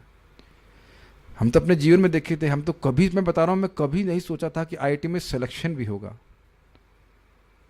और जब मैंने देखा था 516 रैंक, पहले तो विश्वास ही नहीं हुआ, मेरा ही नाम लिखा है क्या इसमें। इट वॉज मोस्ट, और मेरे दोस्त का भी जिसके दोनों पाँव में सूज गया, पाँव में सूजन हो गई थी मोटे मोटे, देवेंद्र उपाध्याय, उनकी 1200 रैंक आ गई थी। It was very difficult. सारी इच्छाएं पूर्ण करता है। हमारे मित्र का भाई, उसका मेंस का एग्ज़ाम था, तो वो बुखार हो गया था उसको, तो वो खाली चला गया, नहीं हो पाया। अगले साल फिर मेंस का IIT का एग्ज़ाम, तो देख दनादन माला किए जा रहे हैं सुबह से शाम तक, हरे कृष्ण कृष्ण कृष्ण हरे हरे। मैंने क्या हो गया, आज क्लास छोड़ के माला कर रहे हैं, एकादशी तो है नहीं, इतने तो सिंसियर नहीं थे। 52 माला जब की, तो पता चला कि उस दिन IIT का मेंस था, और भाई का हो गया। इतने सारे उदाहरण, हम क्यों अविश्वास करें। हमें तो प्रत्यक्ष दिख रहा है कि जो नाम उच्चारण करता है सब भौतिक इच्छा भी पूर्ण हो जाती है। वो अलग बात है, आप वो नहीं कर रहे, 1-2 माला कर रहे होंगे जो भी है। होता है, ये लोग करते नहीं विश्वास के साथ। श्री सुखदेव गोस्वामी के अनुसार सफलता प्राप्त करने की यह सुस्थापित विधि है। तो हम अपने मन से, तो हम तो आपको प्रैक्टिकल एग्जाम्पल बोल रहे थे, शायद विश्वास होगा। ये तो सुखदेव गोस्वामी तो स्पष्ट बोल रहे हैं, जो न केवल उनके द्वारा अपितु समस्त अन्य पूर्ववर्ती आचार्यों द्वारा स्थापित की गई है। तो ऐसा ये नहीं कह रहे कि मैं बोल रहा हूँ, सबने ऐसा कहा है। अतएव और आगे प्रमाण देने की आवश्यकता नहीं रह जाती। यह विधि न केवल आदर्शवादी सफलता के विभिन्न विभाग के जिज्ञासियों के लिए संस्तुत है, अपितु उन लोगों के लिए भी है जिन्होंने कर्मी, दार्शनिक या भगवत भक्त के रूप में पहले ही सफलता प्राप्त कर ली। कहने का अर्थ क्या है? जो साधना में लगे हुए हैं उनके लिए तो है ही, जो सिद्ध हो गए उनके लिए भी है। ऐसा नहीं कि सिद्ध हो जाएगा तो नाम जप करना छोड़ देगा, नहीं। श्रील जीव गोस्वामी का उपदेश है कि भगवान के पवित्र नाम का कीर्तन मंद स्वर में मन ही मन करना चाहिए। कैसे बोलना चाहिए? हरे कृष्णा कृष्णा कृष्णा हरे हरे, हरे राम राम राम हरे हरे। कोई डाउट है? कई बार माता जी लोग पूछते हैं, माता जी लोग जनरली प्रश्न होता है, मन में कर सकते हैं, हमने खाना भी मन में खा लेना। देखिए शास्त्र पढ़ने से एकदम क्लियर समझ में आना, बोल बोल के हरे कृष्णा बोलना। हम 1 लाख नाम करते हैं, कैसे? क्या किया? ऐसे करते रहते। एक बार भक्तों ने ड्रामा किया, एक भक्त ने पूरा जीवन जप किया और उसको लेने के लिए 2 भयानक यमदूत आ गए। तो कह रहे, अरे मैंने तो पूरा जीवन भजन किया है। तो कहते, हाँ तुमने हमारा ही तो नाम लिया है। मेरे तुम जाप करते थे निश नाम, इसका नाम है निश, मेरा नाम है नाम। हरे कृष्णा देखा है कृष्ण। अरे क्यों नहीं समझते हैं? महाराज का बड़ा अच्छी बात महाराज बोलते हैं, परम पूज्य राधाकुंज महाराज बोले थे, भजन तसल्ली से करना चाहिए, बाकी काम जल्दी से करना चाहिए।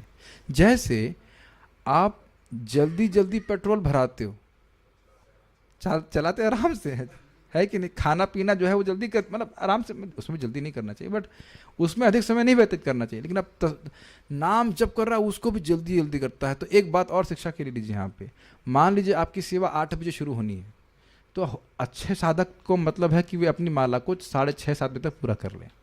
नहीं तो आपको लगेगा कि मेरी माला मेरी सेवा में बंधन है, रोक रही है मुझको मेरी सेवा से मेरी माला। सबका अनुभव है कि नहीं? ये माला मुझे क्यों प्राप्त हो गई?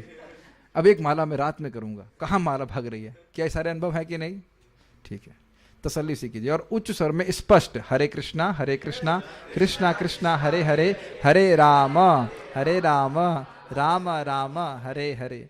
कुछ लोग कहते हैं प्रभु जी जीभ थक जाती है। महाराज कहते हैं जीभ थकाने के लिए ही है, इतना थक जाए कि और बकवास नहीं करो। है कि नहीं? और अगर आपको फिर भी ना हो तो इंस्पिरेशन लेना चाहिए उन लोगों से जो बस में आके सामान बेचते हैं ना, उनके गले फूल जाते हैं ऐसे।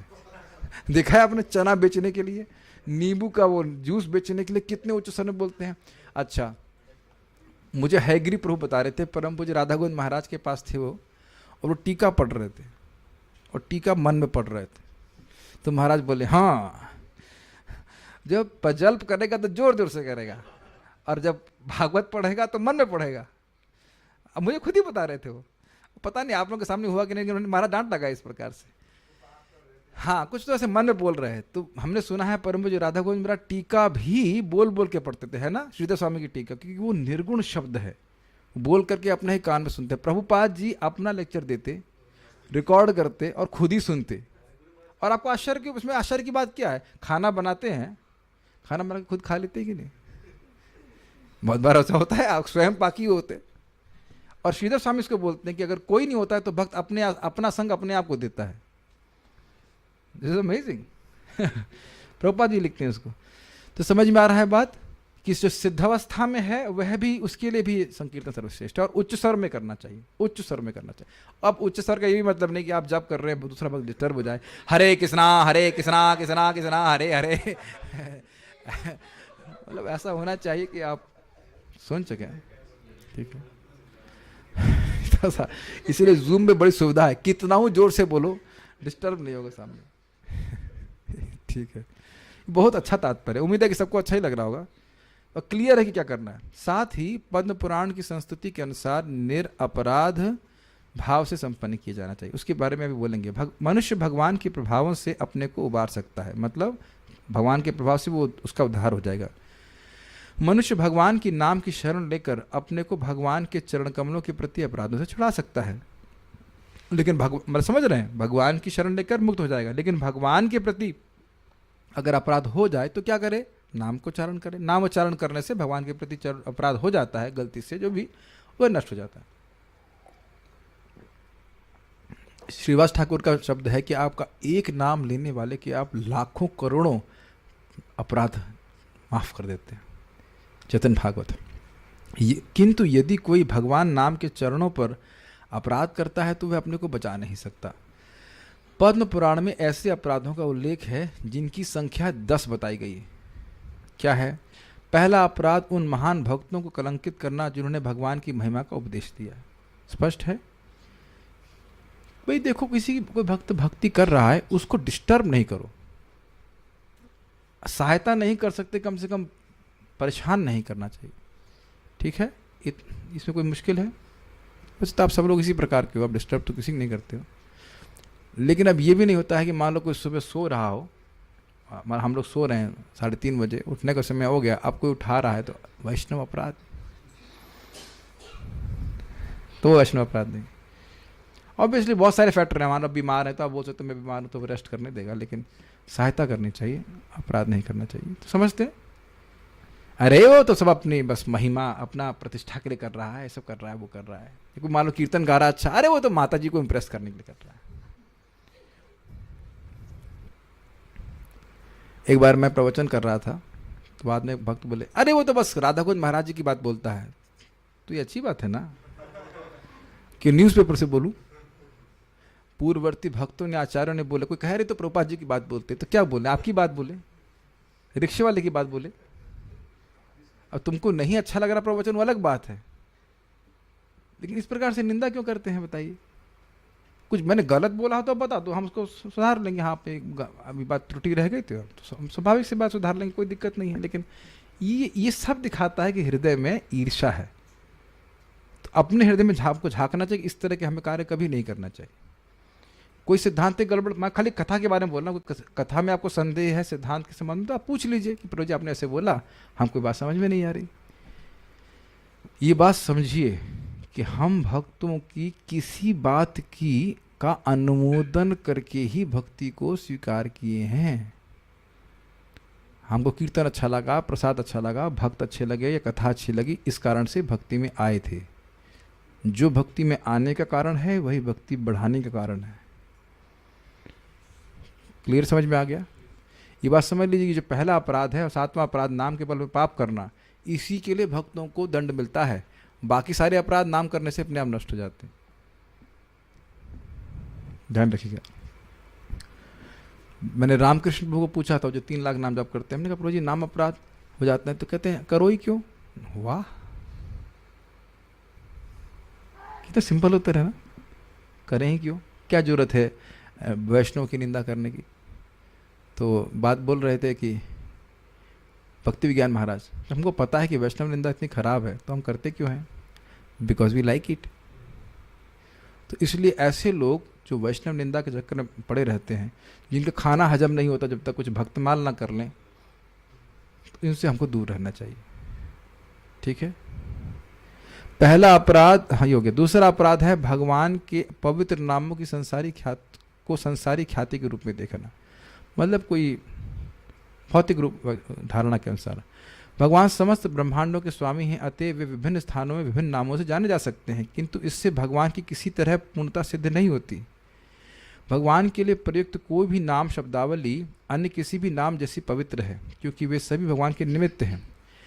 ऐसे पवित्र नाम भगवान के ही समान शक्तिशाली होती हैं। सृष्टि के किसी भी भाग में भगवान के किसी एक स्थानीय तौर पर परिचित नाम का कीर्तन करने तथा भगवान की महिमा के गायन करने में कोई रोक टोक नहीं है। सारे नाम कल्याणप्रद हैं और मनुष्य को चाहिए कि ऐसे नामों में भौतिक व्यापारिक वस्तु की तरह भेदभाव नहीं समझे। समझ पा रहे हैं बात को? भगवान के नाम अलग अलग जगह प्रकाशित हैं और लोगों के हिसाब से भगवान ने अपने अलग नाम प्रस्तुत किए, तो जैसा वो नाम उच्चारण कर रहे हैं, जैसे इस्लाम में भी नामों का उच्चारण की व्यवस्था है, 99 नामों का उच्चारण की व्यवस्था है। तो अब उस लोग करते नहीं तो क्या करा जाए? अब हिंदुओं में सब लोग क्या हरे कृष्णा कर रहे हैं? नहीं कर रहे हैं तो मांस मुर्गा खाओ नहीं, क्या हिंदू नहीं खा रहे हैं बताइए? समझ रहे हैं ना? और जो लोग हरे कृष्ण मंत्र कर रहे हैं सब त्याग देते हैं, अच्छी तरह से सनातन धर्म का अनुशीलन करते हैं। तो मेन बात है नाम के उच्चारण करना। वहाँ पे भी इस्लाम में अल्लाह से इश्क की बात होती है। इश्क समझते हैं? इश्क तो समझते होंगे। इश्क मतलब होता है लव, अल्लाह मतलब भगवान। वहाँ पे भी अल्लाह से इश्क की बात है। अब उसका प्रचार नहीं हुआ तो अलग बात है। जीसस क्राइस्ट भी बोले ना, love thy God with all thy heart and all thy soul. अपने भगवान को आप अपने हृदय से प्रेम कीजिए। तो धर्म का सार तो कहीं चेंज नहीं हो रहा है। अब उसको समझाने वाले, उसका पालन करने वालों की कमी है तो क्या कर सकते हैं? ठीक है, सारे नाम इसीलिए प्रभुपाद जी कहा करते थे कि हम तो हरे कृष्णा कह रहे हैं, आपको जो भगवान का नाम प्रमाणिक रूप से पता उसे कीजिए, जो आपको अच्छा लगता। हम ये नहीं करें हाँ नहीं पता है तो हरे कृष्णा करने में क्या दिक्कत? सारे नाम कल्याणप्रद हैं और मनुष्य को चाहिए कि ऐसे नामों में भौतिक व्यापारिक वस्तु की तरह भेदभाव नहीं करे, ये अच्छा है ये बुरा, ऐसा नहीं। तीसरा अपराध है प्राधिकृत आचार्य या गुरु के आदेशों की उपेक्षा करना। अरे ये क्या बताएंगे, इन्हें भी तो बाथरूम जाना होता है, ये भी तो बुखार उनको हो जाता है, इत्यादि इत्यादि। चश्मा लगाते हैं, प्रभुपाद जी को एक व्यक्ति ने इसलिए त्याग दिया कि प्रभुपाद चश्मा लगाते थे। ये कंसेप्शन है उनके। चौथा अपराध शास्त्रों को या वैदिक ज्ञान को कलंकित करना। अब आप कहेंगे हम तो ऐसा नहीं करते, लेकिन परम पूज्य वृंदावन चंद्र महाराज क्या बात बोल रहे थे। देखिए महात्मा लोग क्या बोलते हैं, कहते हैं देखो भाई, शास्त्र की बात में अविश्वास भी तो अपराध है कि नहीं? हमें नहीं लगता कि एक नाम जो है वो सारे पापों को नष्ट करता है। बोल ले नहीं रहे हैं लेकिन सोच तो रहे ऐसा ना। तो इस थोड़ा सूक्ष्म है, लेकिन इसे घबराने की बात नहीं। नाम जप करते रहिए और धीरे धीरे करके ये बात समझ में आती है। महाराज समझा रहे थे, बहुत सिंपल है। इस रूम में मान लो 5 अरब साल से अंधकार व्याप्त है, और जैसे ही बल्ब जलाएंगे तो अंधकार बोल सकता है कि हम 5 अरब साल से हैं, तो अब हम नहीं जाएंगे, तुरंत समाप्त हो जाएगा कि नहीं? सिंपल। 5वां अपराध भगवान के पवित्र नाम को अपनी संसारी गणना के अनुसार परिभाषित करना। मतलब हरे कृष्ण मतलब ये है, की मतलब ये, श्री मतलब ये, और भगवान मतलब भा मतलब भूमि, गा मतलब ये, इस तरह की बातें नहीं बोलनी चाहिए। जैसा शास्त्र में वर्णन है, हरि शब्द का ये अर्थ है, ये अर्थ है, ये समझना चाहिए इस तरह से। भगवान का पवित्र नाम भगवान से अभिन्न है और मनुष्य को चाहिए कि भगवान के पवित्र नाम को उनसे अभिन्न समझे। बहुत इंपॉर्टेंट बात है। प्रभुपाद कहते हैं जो कोई भी इस तरह से समझता है उससे आप कृष्ण के बारे में श्रवण कर सकते हैं। छठा अपराध है पवित्र नाम की मनमानी व्याख्या। ना तो भगवान काल्पनिक हैं और ना ही उनका पवित्र नाम काल्पनिक है, किंतु कुछ ऐसे अल्पज्ञ हैं जो भगवान को पूजक की कल्पना मानते हैं। मतलब सोचते हैं कि ये कल्पना की है कि कृष्ण का नाम है, भगवान का एक नाम ऐसा मान लिया है लोगों ने, इस तरह से कहते हैं, और इस तरह उनके पवित्र नाम को काल्पनिक समझते हैं। ऐसे भगवान नाम जापक को पवित्र नाम के कीर्तन में वांछित सफलता प्राप्त नहीं हो सकती है। तो देखिए साधन सर्वश्रेष्ठ है, लेकिन अपराध नहीं करना है, ये बात महत्वपूर्ण है। 7वां अपराध है पवित्र नाम के बल पर जानबूझकर पाप करना। शास्त्र में कहा गया है कि केवल भगवान नाम के कीर्तन से समस्त पाप कर्मों के प्रभावों से छूटा जा सकता है। जो व्यक्ति इस दिव्य विधि का लाभ उठाता है और इस उम्मीद से पाप करता जाता है कि भगवान के पवित्र नाम के जप के प्रभावों से पापों के प्रभाव निरस्त होते रहेंगे, तो वह पवित्र नाम के चरणों पर सबसे बड़ा अपराधी है। ऐसी अपराधी शुद्धि की किसी भी संस्तुत विधि से अपने को शुद्ध नहीं कर सकते। दूसरे शब्दों में, भले ही भगवान के पवित्र नाम के जप के पूर्व कोई पापी हो, लेकिन भगवान के पवित्र नाम की शरण ग्रहण कर लेने पर और प्रतिरक्षित बन जाने पर मनुष्य को चाहिए कि वह इस आशा से पाप करने से विरत रहे कि वह पवित्र नाम जप उसकी रक्षा करेगा। थोड़ा समझने का प्रयास कीजिए। देखिए अब हम ये कहें, प्लानिंग करें कि भाई हम किसी का मर्डर कर देंगे और बाद में हरे कृष्णा कर देंगे, तो यह हो गया नाम अपराध। और यहाँ क्या बोल रहे हैं? ऐसे अपराधी, क्या लिखा है? शुद्धि की किसी भी संस्तुत विधि से अपने को शुद्ध नहीं कर सकते, लेकिन यह नहीं लिखा है कि नाम से शुद्ध नहीं कर सकते। इसको समझाया गया अन्यत्र भी कि अगर यह भी अपराध हुआ है तो भी नाम के ही आश्रय ले। इंद्र ने किया था कि नहीं? वृत्तासुर महान वैष्णव थे, ब्राह्मण थे, ब्राह्मण के पुत्र थे, तो ब्राह्मणों ने बोला अरे अश्वमेध यज्ञ करने से पूरे विश्व को मार दोगे तो भी पाप नष्ट हो जाए, मारो उसको, हम बाद में अश्वमेध यज्ञ कर लेंगे। तो ये हो गया अपराध।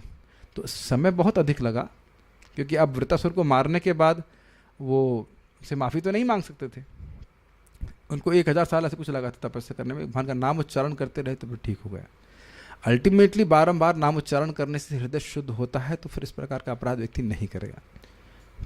ठीक है, अब एक प्रश्न बन जाएगा कि हमसे तो भी पाप छूटे नहीं हैं, बहुत बार पाप हो जाता है, उसका क्या?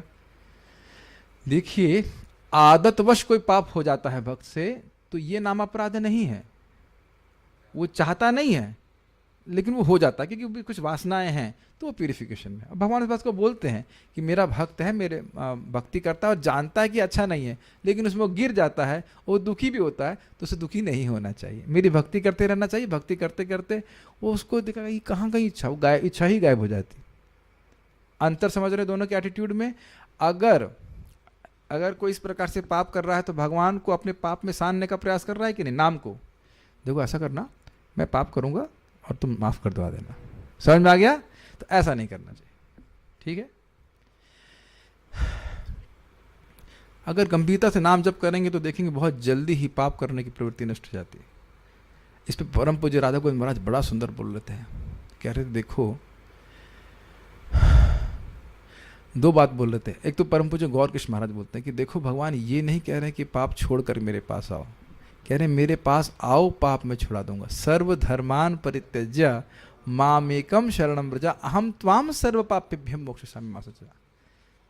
भगवान की शरण में जाइए तो भगवान पाप नष्ट करते हैं। दूसरा, अघासुर वाली लीला, भगवान के मित्र अघासुर में प्रवेश करके, भगवान नहीं चाहते थे, उसे शिक्षा मिलती है कि भगवान नहीं चाहते कि भक्त पाप में प्रवेश करे, लेकिन फिर भी अगर भगवान की शरण ली है और कदाचित पाप में प्रवेश किया तो भगवान उस लीला में दिखा रहे हैं कि फिर भक्त को वापस लेकर गया। अजामिल को नहीं बचाया क्या? समझ पा रहे हैं मेरी बात? या फिर क्या नाम से अक्रूर जी, देखिए अक्रूर जी तो भगवान के ससुर का ही मर्डर करने में इन्वॉल्व थे, फिर भी भगवान उनको माफ कर दिए। ऐसा बहुत सारे केस बन रहे हैं, इससे बातें आती हैं। मनुष्य को चाहिए कि वह, हाँ, 8वां अपराध है भगवान के पवित्र नाम तथा उसकी जप विधि को किसी भौतिक शुभ कर्म के तुल्य समझना। एक कृष्ण नाम कोटि अश्वमेध सम, सेइत पाषंडितार दंडितर यम। कोई कह रहा है कि एक कृष्ण का नाम, भाई देखो हम नाम की महिमा समझ रहे हैं, एक कृष्ण का नाम 1 करोड़ अश्वमेध यज्ञ के समान है। क्या नाम? कृष्ण। हाँ, बड़ा आपने महिमा बोली है। तो इधर आ, यमराज जी कोने मिला के दे डंडा मारेंगे उसको। तुम कृष्ण के एक नाम को अश्वमेध यज्ञ से कर रहे हो कंपेयर, वो भी 1 करोड़। अब बताइए, नटवर प्रभु की होमवर्क अधिक महत्वपूर्ण है कि 3 माला की जगह 4 माला करना सुभद्रा का, 4 माला, लेकिन होमवर्क कराना है। जब ये मुझे बोल रहे थे तो इतना मेरा खून खौल रहा था, लेकिन फिर मैंने कहा कि वाचो वेगम मनसा क्रोध वेगम। पहले 6 माला बच्ची करती थी, है ना, अब फिर 3 पे, पहले बीच में 4 में आ गई, फिर 3 पे आ गई, वही 5 मिनट लगेगा ना। अभी बताइए कि जो होमवर्क है वो कितने अश्वमेध यज्ञ के बराबर है। हम आपको डांट रहे हैं, आप 5-10 मिनट पहले बच्ची उठ जाए, कम से कम 4-5 माला करे। और अच्छा ये बताइए, आपको पता नहीं है कि 14 साल से पहले कोई अपराध नहीं लगता? ये पता है आप लोगों को बात? कुछ पता तो है नहीं, क्लास में तो आते नहीं, वैसे मालूम चलेगा। मंडूक ऋषि कहानी नहीं पता आपको?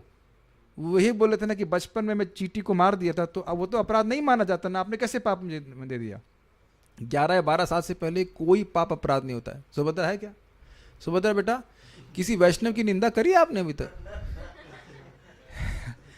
वो आप लोग पता नहीं, श्रद्धा नहीं, वो मुक्त आत्मा है, वृंदावन में तो पैदा ही हुई है, भक्त है, और प्लस वो कुछ पता है, कुछ भी नहीं पता नाम अपराध क्या, कभी निंदा की वैष्णव की, बच्चों को कुछ पता ही नहीं होता है। और 5 माला कर रही है, 4 माला कर रही है, तो एकदम स्पीड से भगवान की तरफ। समझ, मैं आप लोग को थोड़ा प्रेम से बोल रहा हूँ, बुरा मत मानिएगा। हम महिमा जान रहे हैं, तो इसलिए हम लगता है कि कम से कम लड़की कम से कम 4 माला को करने के लिए मना भी तो नहीं करी। सुभद्रा बेटा कितना माला कर सकती हो आप? इजीली 4 राउंड कर सकते हो। हाँ, कर सकते हैं। विश्वास, प्रभुपाद जी भी बोलते हैं बच्चों को जब आप टैबलेट दे सकते हैं सुबह, टैबलेट वो वाला नहीं, टैबलेट नहीं, मतलब क्या कहते हैं, स्मार्टफोन टैब दे सकते हैं, तो सिखाना चाहिए। यही नहीं, मैं अन्य भक्तों के भी बोल रहा हूँ, लोग समझ नहीं पाते इस बात। हाँ, कर रहे हैं, हमारे बच्चा कर रहा है ऐसे करके, महिमा समझिए इस प्रकार से। ठीक है, मतलब थोड़ा सा मैं उत्साह से बोल रहा हूँ, मैं डांट नहीं रहा हूँ, आप कर ही रहे हैं, अच्छी बात है। तो ये कोई पुण्य कर्म इसके बराबर नहीं है। भौतिक लाभ के लिए अनेक प्रकार के शुभ कर्म हैं, लेकिन पवित्र नाम तथा इसका जप केवल पवित्र शुभ सेवा नहीं है, कोई कर्मकांड नहीं है। निसंदेह पवित्र नाम पवित्र सेवा है, पुण्य देता है, लेकिन इसका उपयोग ऐसे कार्यों के लिए नहीं किया जाना चाहिए, ये नाम अपराध है। चूंकि पवित्र नाम तथा भगवान एक ही सत्ता है, अतएव पवित्र नाम को मानवता की सेवा में नहीं घसीटना चाहिए। एक बार बंगाल में कोई फ्लू प्लेग फैल गया था कुछ, तो किसी बाबा ने हरे कृष्ण संकीर्तन कराया और प्लेग निरस्त हो गया। तो प्लेग निरस्त करने के लिए हरे कृष्णा नहीं करना चाहिए। ऐसे तो हरे कृष्णा कोई किसी चीज़ के लिए कर सकते हैं, लेकिन ये अपराध है शुद्ध भक्ति की दृष्टि से। बाकी कभी किसी तरह से भी कर सकते हैं। भाव यह है कि परमेश्वर परम भोक्ता है, वह ना तो किसी का सेवक है और ना ही आदेश पालक है। इसी प्रकार चूंकि भगवान का पवित्र नाम भगवान से अभिन्न है, अतएव पवित्र नाम का उपयोग निजी सेवा के लिए नहीं किया जाना चाहिए।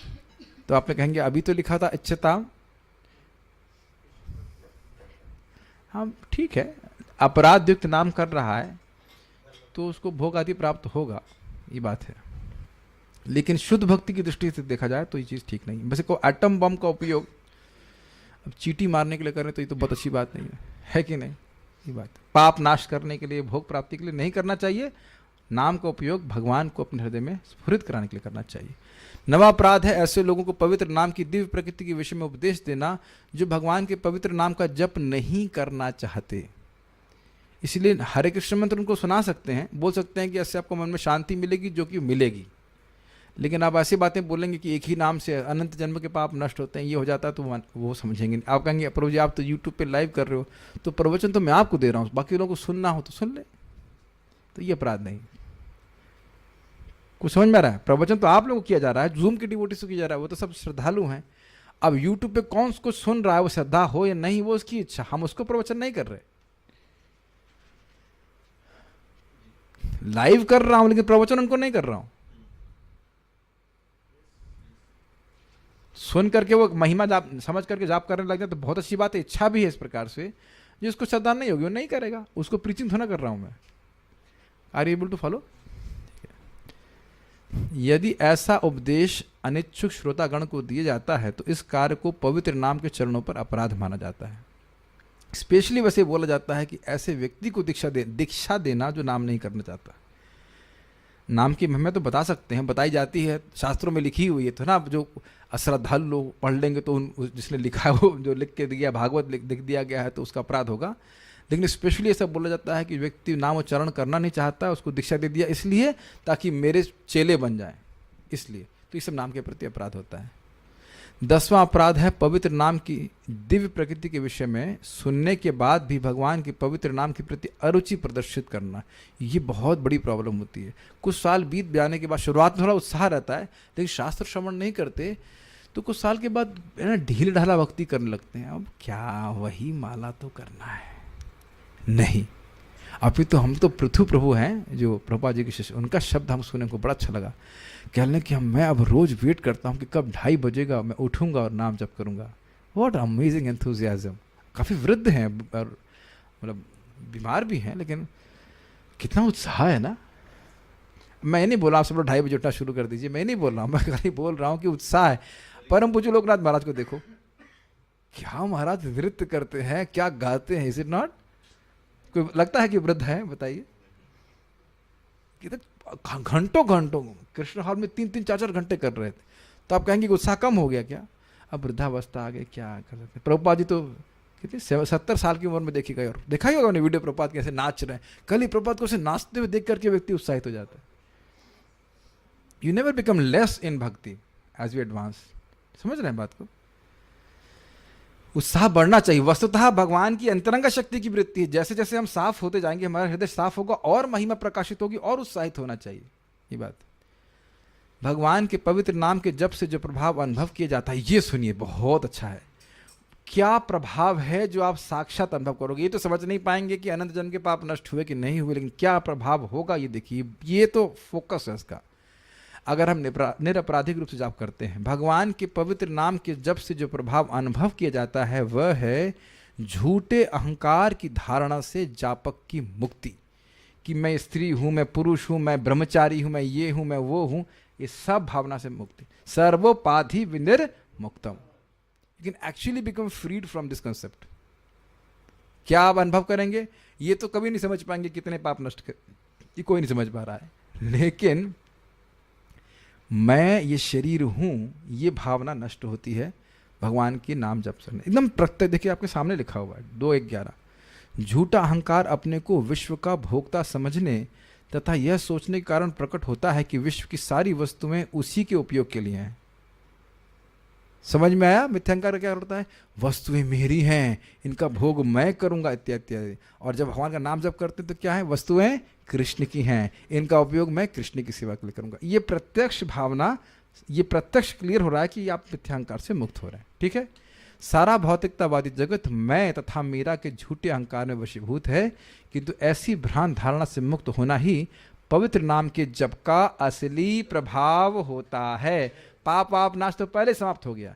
संबंध का अनुभव होने लग जाए कि मैं एकमात्र कृष्ण का हूं और कृष्ण की सेवा करना, कृष्ण के संबंधित लोगों की सेवा करना ही मेरे जीवन का एकमात्र कर्तव्य है।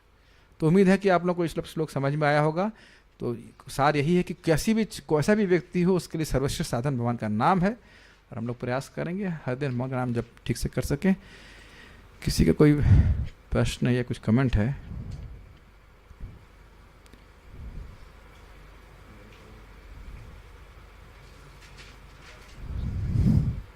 भोग की इच्छा रखना गलत बात है क्या? बाई अपूर्व बसक। अच्छा, आप वो प्रश्न कर रहे हैं। देखिए, जीव के लिए भोग अच्छा नहीं है, लेकिन अगर इच्छा है तो क्या करेंगे? कुछ समझ में आया? भोग की इच्छा तो अग्नि के समान है जो जीव को जलाती रहती है, लेकिन अगर इच्छा है तो उसके संग भजन कीजिए। भजन करते करते सारी इच्छा समाप्त हो जाएगी। ब्रजभाषा आ गई मुझे। बीज मंत्र को कैसे समझेंगे? कुछ समझिए, बस इसमें यही है, हरे कृष्णा और राम, ये इसके बीज हैं। और ये भगवान का प्रेम का बीज इसमें पड़ा हुआ है, और से वहाँ प्रेम प्रकट हो जाएगा।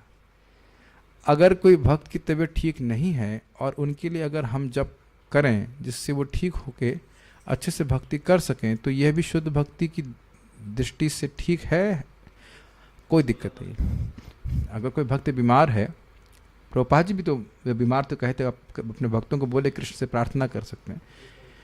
हाँ, इसे कोई दिक्कत नहीं है। कुछ भी कर सकते हैं, आपकी जो माला है वह भी कर सकते हैं, एक्स्ट्रा भी कर सकते हैं। जो आप दूसरे के लिए कर रहे हैं उसका 100 गुना लाभ आपको मिलेगा। कभी दूसरे की भक्ति डाउन करने के लिए भक्ति नहीं जब करना नहीं, तो उसका 100 गुना प्रभाव आपके ऊपर पड़ेगा। ठीक है, ये नहीं किया, वैसे होता भी नहीं इस प्रकार से। जॉब की इच्छा ही नहीं जा रही है तो करो जॉब की, कौन मना कर रहा है? इतने सारे भक्त लोग जॉब करते हुए जॉब कर रहे हैं। प्रेम कृष्ण प्रभु जॉब करते हुए जॉब कर रहे हैं, रामकृष्ण प्रभु जॉब करते हुए कर रहे हैं, राम हरि वो करते रहे, आप भी करिए तो क्या दिक्कत है? इसमें कोई दिक्कत नहीं है। इच्छताम लिखा तो है यहाँ पे। Sometimes when we request some people to chant, they refuse to chant, saying they are in drunk state of। वो कह रहे हैं शराब पिया हूँ तो मैं वो जप नहीं कर सकते। तो उनको बोलो ठीक है, क्या नहीं कर सकते? बोला हम हरे कृष्णा नहीं कर सकते, तो इतना तो बोल देगा ना। और हैड मसहर दैट डे। मसहर क्या होता है पता नहीं। अरे अब केवल शराब पीने वालों को ही प्रचार करना है आपको, जो शराब नहीं पिए हैं उनको प्रचार नहीं करना है। मांसाहार किए, नॉन वेज खाए हुए हैं, तो जितने नॉन वेज खाए हुए हैं उन्हीं को प्रचार करना है। बाकी सारे लोग जो शुद्ध हैं उनको प्रचार नहीं करना है। Don't try to create interest, try to catch interested people. नहीं तो हमारे अंदर ये भावना आ जाएगी कि मैं इनको भक्त बना रहा हूँ। ऐसा नहीं होता है। जो लोग रुचि ले रहे हैं उनको प्रीचिंग करना चाहिए। भावना सभी के लिए होनी चाहिए कि सब लोग करना चाहिए, लेकिन अब मैं आप लोग प्रचार क्लास के लिए आए, मैं आप लोग को प्रीचिंग नहीं करूँ, अब मैं दुनिया में बस्ता लेके घूमूँ भाई, तो क्या मतलब हुआ बताइए? जो भक्त का आप ये बता रहा हूँ मैं, इतने लोगों को प्रचार हो चुका है, अगर उनका ध्यान रखा जाए तो बहुत प्रचार हो सकता है। हमारे ग्रुप में एक भक्त हैं, बता रहे थे कि वो 1 साल जप ही नहीं कर पाए, माला उठा ही नहीं पाए, और जब से जूम में आए एक भी दिन नहीं मिस किए। तो मेरा, नए लोग तो आए स्वागत है, लेकिन मेरा तो टारगेट है कि जो भक्त हैं, जो भक्ति में आ चुके हैं, 16 माला कभी करते थे, उनको फिर से पकड़ कर फिर से उनकी माला करवाई जाए। कभी कभी बैंक अकाउंट बंद हो जाता है, उनका अकाउंट फिर चालू करवा जाए। उनको विश्वास था ना कि हम माला करेंगे, उनको कैसे क्यों छोड़ दिया जाए। और बाकी नए लोग आए तो बहुत अच्छी बात है, हम चाहते ही हैं, नए लोगों को भी स्वागत है। Okay, will stop here, I have to give another class now. Srila Prabhupada की जय, श्री हरिनाम प्रभु की जय, निताय गौर प्रेमानंदे। तो इसी पे इंग्लिश में क्लास होगी, जयति जयति, you can all go, you can be free, 8:30 से क्लास होगा। So will not